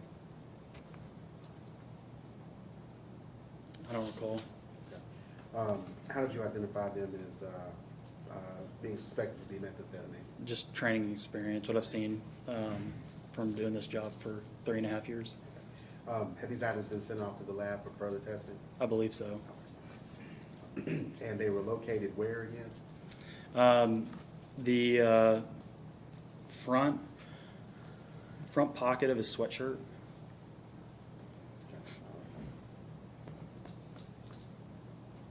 Judge, I believe that's all the questions I have. I will pass away. You have questions? Yes, Your Honor, thank you.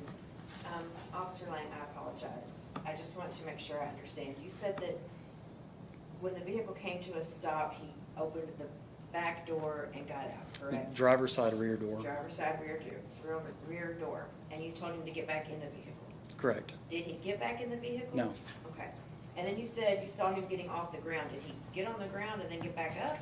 I believe he fell. It looked like he was on his hands and his like on all fours, about to take off again. Actually facing towards Walmart, which was away from me. So before he could get away, I went ahead and tackled him. How far apart were you? I don't know, maybe 10, 15 feet, a little over the length of a car. And so he was partially up and you tackled him before he got all the way up, is that right? Correct.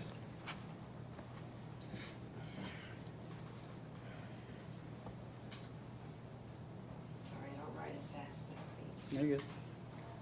And then it says, so you sent the suspected meth to the labs. That's typically what I do. And he was taken to Lourdes Hospital for his injuries. What were his injuries? He had a fractured hip. I'm not a doctor. I don't have any medical training other than what's been provided to me from DOCJT. But it appeared that the bone coming out of the hip was broken half. And so he was not arrested, he was just cited. Cited and told to released. come to court. Yeah. Well, he was placed under arrest. We followed him in the ambulance to the hospital, and then per Judge Jones, we were able to cite and release him. Understood. I have no further questions, Your Honor. Anything else, Mr. Newbern? No, Your Honor. Stand down, officer. You have additional evidence, Mr. Newbern? No, sir. You have evidence, Mr. Hernandez? No, Your Honor. You have argument, Ms. Hernandez? No, Your Honor. Based on the testimony presented, I will find probable cause to believe that Timothy Henson is committed to felony offense of first-degree possession of a controlled substance, methamphetamine, and bind this case to the grand jury. Mr. Jensen, you are to be back in court on March the 14th at 8:30. Are you clear, March the 14th at 8:30 for arraignment? Sir. All right, sir? All right. Thank you, Your Honor.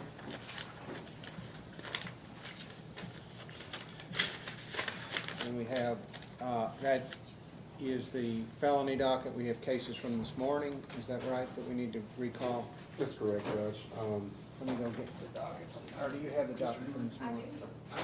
Borrow your docket. Is that correct? Right. Mr. Clark, do She's you think? actually on this morning. She was on this morning. Yes. All right, do you think you have something here? Judge, I have Mr. Smith from this morning. All right. I can go get my docket. No, here, I'll make you a copy right there. You just want to make a copy of that page there. I think I have maybe at least two people from this morning. We do, and then, ma'am, what was your name? Bridget E. E. I think it's something more for Tennessee, family court anyway. I got you.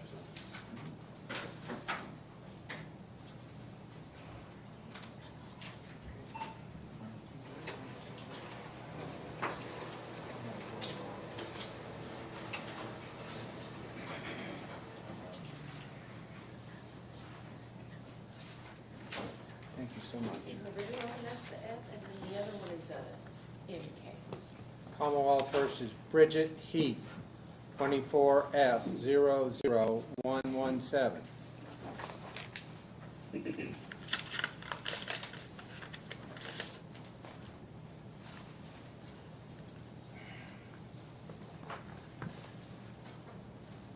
Judge, I've had an opportunity to review this case, and also I've discussed it with Officer Willett, and I believe, Judge, that this is a matter that really should be handled by the Tennessee Family Court. It's more power, I think, it's more appropriate for the contempt powers of that court. So I think I'm going to move to dismiss this time without prejudice. All right, then, Ms. Heath, the prosecutor is asked to dismiss this case, and I will grant that motion, and therefore you don't have any further responsibilities to this court. Bond will be ordered released, then, Ms. Heath. I don't know that you'll get it today, but you can arrange that with the clerk. Thank you.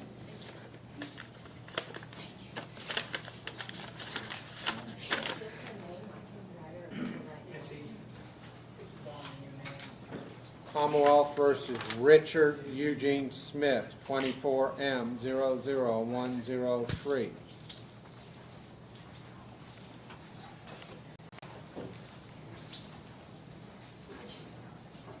All right.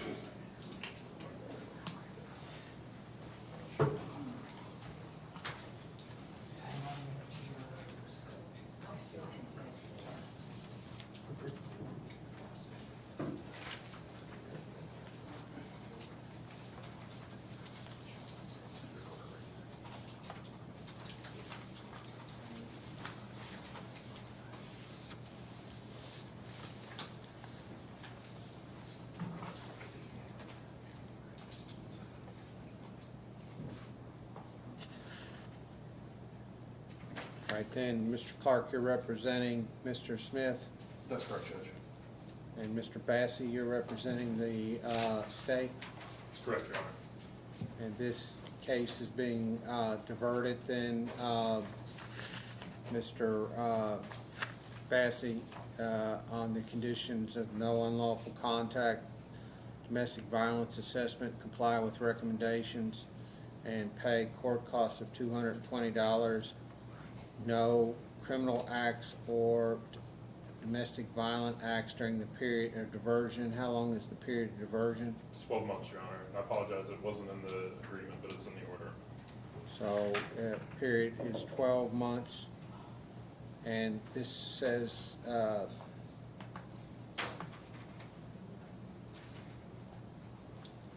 be involved in any criminal act, so, I'll just write or commit, be involved in or commit. So I'm adding that term, be involved in or commit any criminal acts or domestic violence during the diversion period of 12 months. And is that what you think you're entering into, Mr. Smith? Yes, sir. All right, so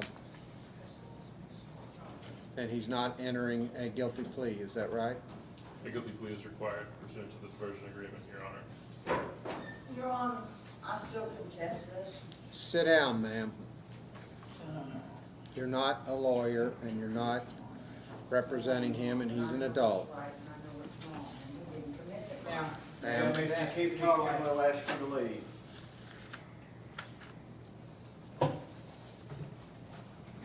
All right, so then this is, he is required to enter a guilty plea but not be sentenced, is that correct? That's correct, Your Honor. All right, so, Mr. Smith, these are your constitutional rights. You have the right to a jury trial where you'd be represented by Mr. Clark, and Commonwealth would have to prove your guilt beyond a reasonable doubt. You have the right not to testify against yourself or incriminate yourself in any way. You have the right to confront and cross-examine any witness the Commonwealth might produce to testify against you, and you have the right to appeal to a higher court any conviction you might receive at a jury trial in this court. Do you understand that you have these rights and give up all these rights by entering a guilty? Judge, can I have a moment to speak with him? I think we've had a miscommunication. All right. I just want to have a moment to speak with him.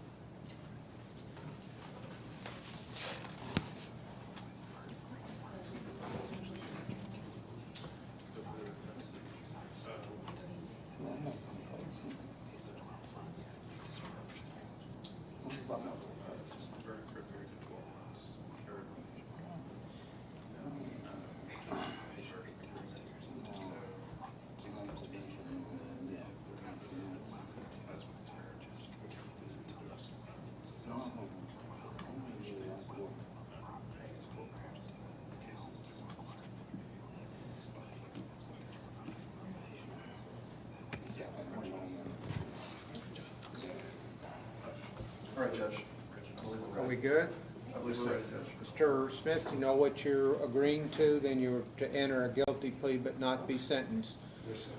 If you complete the period of diversion, then the guilty plea would be vacated or set aside. Yes, There are no further, if you have not violated the period of diversion. Mr. Bassey, is that correct? That's correct, Your Honor. The case will be dismissed at the end of the 12-month diversion period, and I believe expunged pursuant to statute 30 days later. There'd have to be a motion, I guess. Somebody'd have to file a motion to expunge it. I believe with misdemeanors now, they're You expunged. don't have to file a motion. As long as it's dismissed with prejudice. That's correct, Judge. Is that right? 30 days is an automatic. All right, so, Mr. Smith, and is this what you think you're getting into? Yes, sir. You understand it? Yes, sir. You understand your constitutional rights? I just read them to you. Yes, sir. Did you and Mr. Clark talk about any defenses you might have to this charge? Yes, sir. We talked about everything. Talk about your constitutional rights. Yes, sir. You understand your constitutional rights? Yes, sir. Mr. Clark, did you talk to Mr. Smith about his constitutional rights? Yes, Judge. Did you talk to him about then his, any defenses he might have? Facts of the case and anything applicable, yes, Judge. How do you plead, and is he pleading guilty, Mr. Bassey, to both of these charges? Do you have a license? Do you know? Yes, Your Honor.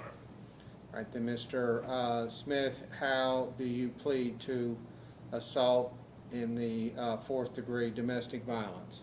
I plead guilty. How do you plead to operating on a suspended or revoked operator's license? I plead guilty. Court finds your guilty plea is made knowingly, voluntarily, and intelligently. I will postpone sentencing then, Mr. Smith, until the period, period of diversion is how long? A year? Yes, 12 months, Your Honor. So we need to set sentencing or review date to determine whether to impose sentencing 12 months out. February 8th, 2025, unless that says. You check that date, Mr. Bassey? Yes, Your Honor. Is that the proper date? Let me check. February 6th. About the 6th. That works.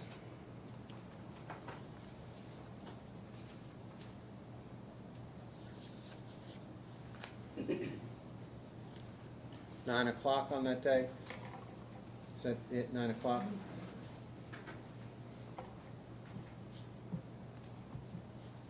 So, it's actually 2025, February, 6th day of February 2025 at 9 o'clock.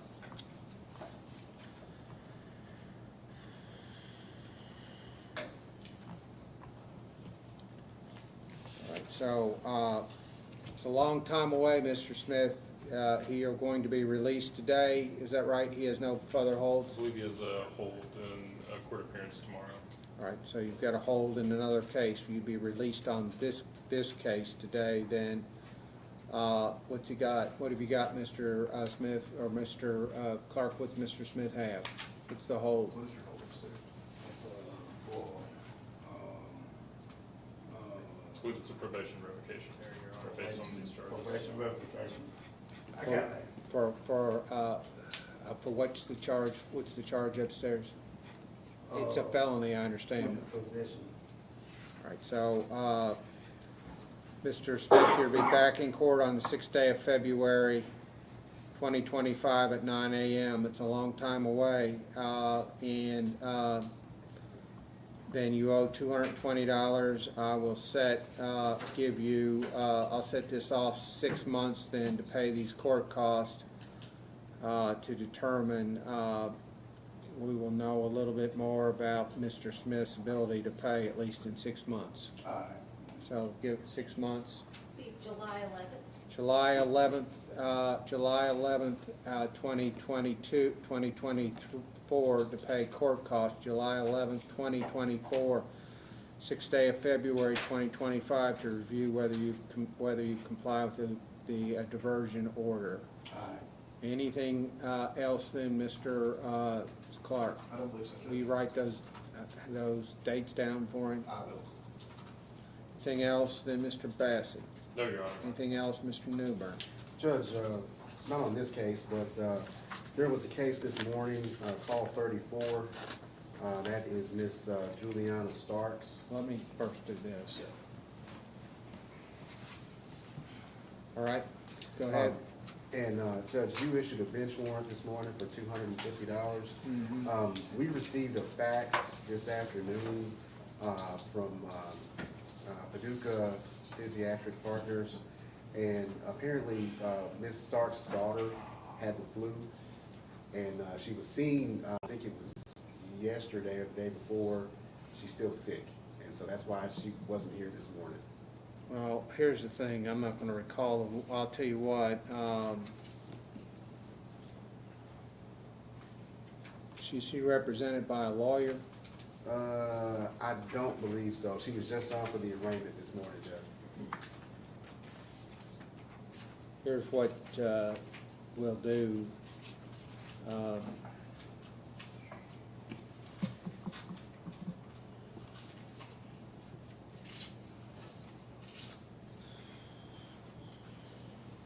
So, when's the next court date then, where we could, this person who didn't come in today? Next Thursday, the 15th. What about the 13th? Maybe Tuesday, the 15th. You have contact with her, Mr. Newbern? Judge, I don't have a number for her. We just received this fax. I'll try to see if I can find some information for her and let her know. I mean, the issue is that you start recalling warrants and she doesn't have the information, then she never shows up, and you can never prove that she actually knew about the court date. That's the problem with recalling warrants, and so under circumstances like this. But I'll recall the warrant today, but set it for the 13th. Of course, I won't be there, and the 13th, Judge Jones won't know about this, but set it for the 13th at what's the charge? The charge is assault for minor injury. She just faxed that in? And Judge, actually, she's got a co-defendant in this case. It's call 35. That young lady is represented by Katie Garland, and you continued that case to the 22nd. All right, so let's continue this to the 22nd then. We'll continue this case to the 22nd then, and send her a court notice. That's probably a better thing to do anyway. Send her a court notice, because that way she's got fair warning as to the date, February the 22nd at 9 o'clock. Then we'll continue this case, and I'll recall the warrant. See what happens. I mean, but that's the problem with recalling warrants under these circumstances, when they pack stuff in that may never come back. And say, oh, I never knew. All right, so do you have it? Are we real clear? Do you have the case that Mr. Newbern's talking about? Yes, sir, and I've already printed the court notice. All right, and you'll send the court notice, and that way she does have fair notice. That's a better way. Right now, do we have anything? Ma'am, what are you here for? Rebecca sent me in here to talk to see about getting my court date next week, Tuesday.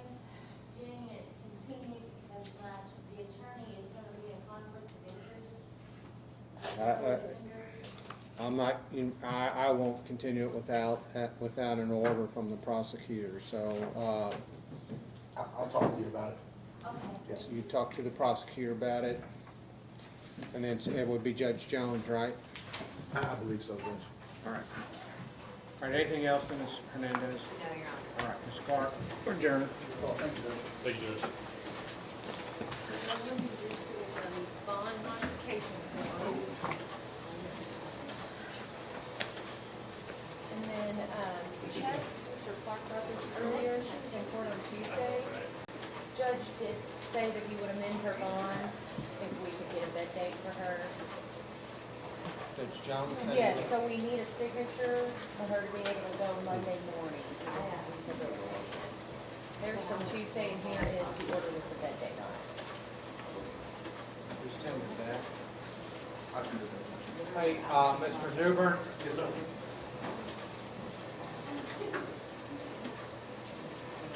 Take a look at that, be sure you're in agreement with that. We can do an order, the judge said on Tuesday, we would send this to Galen. And if you do, can you just put your initials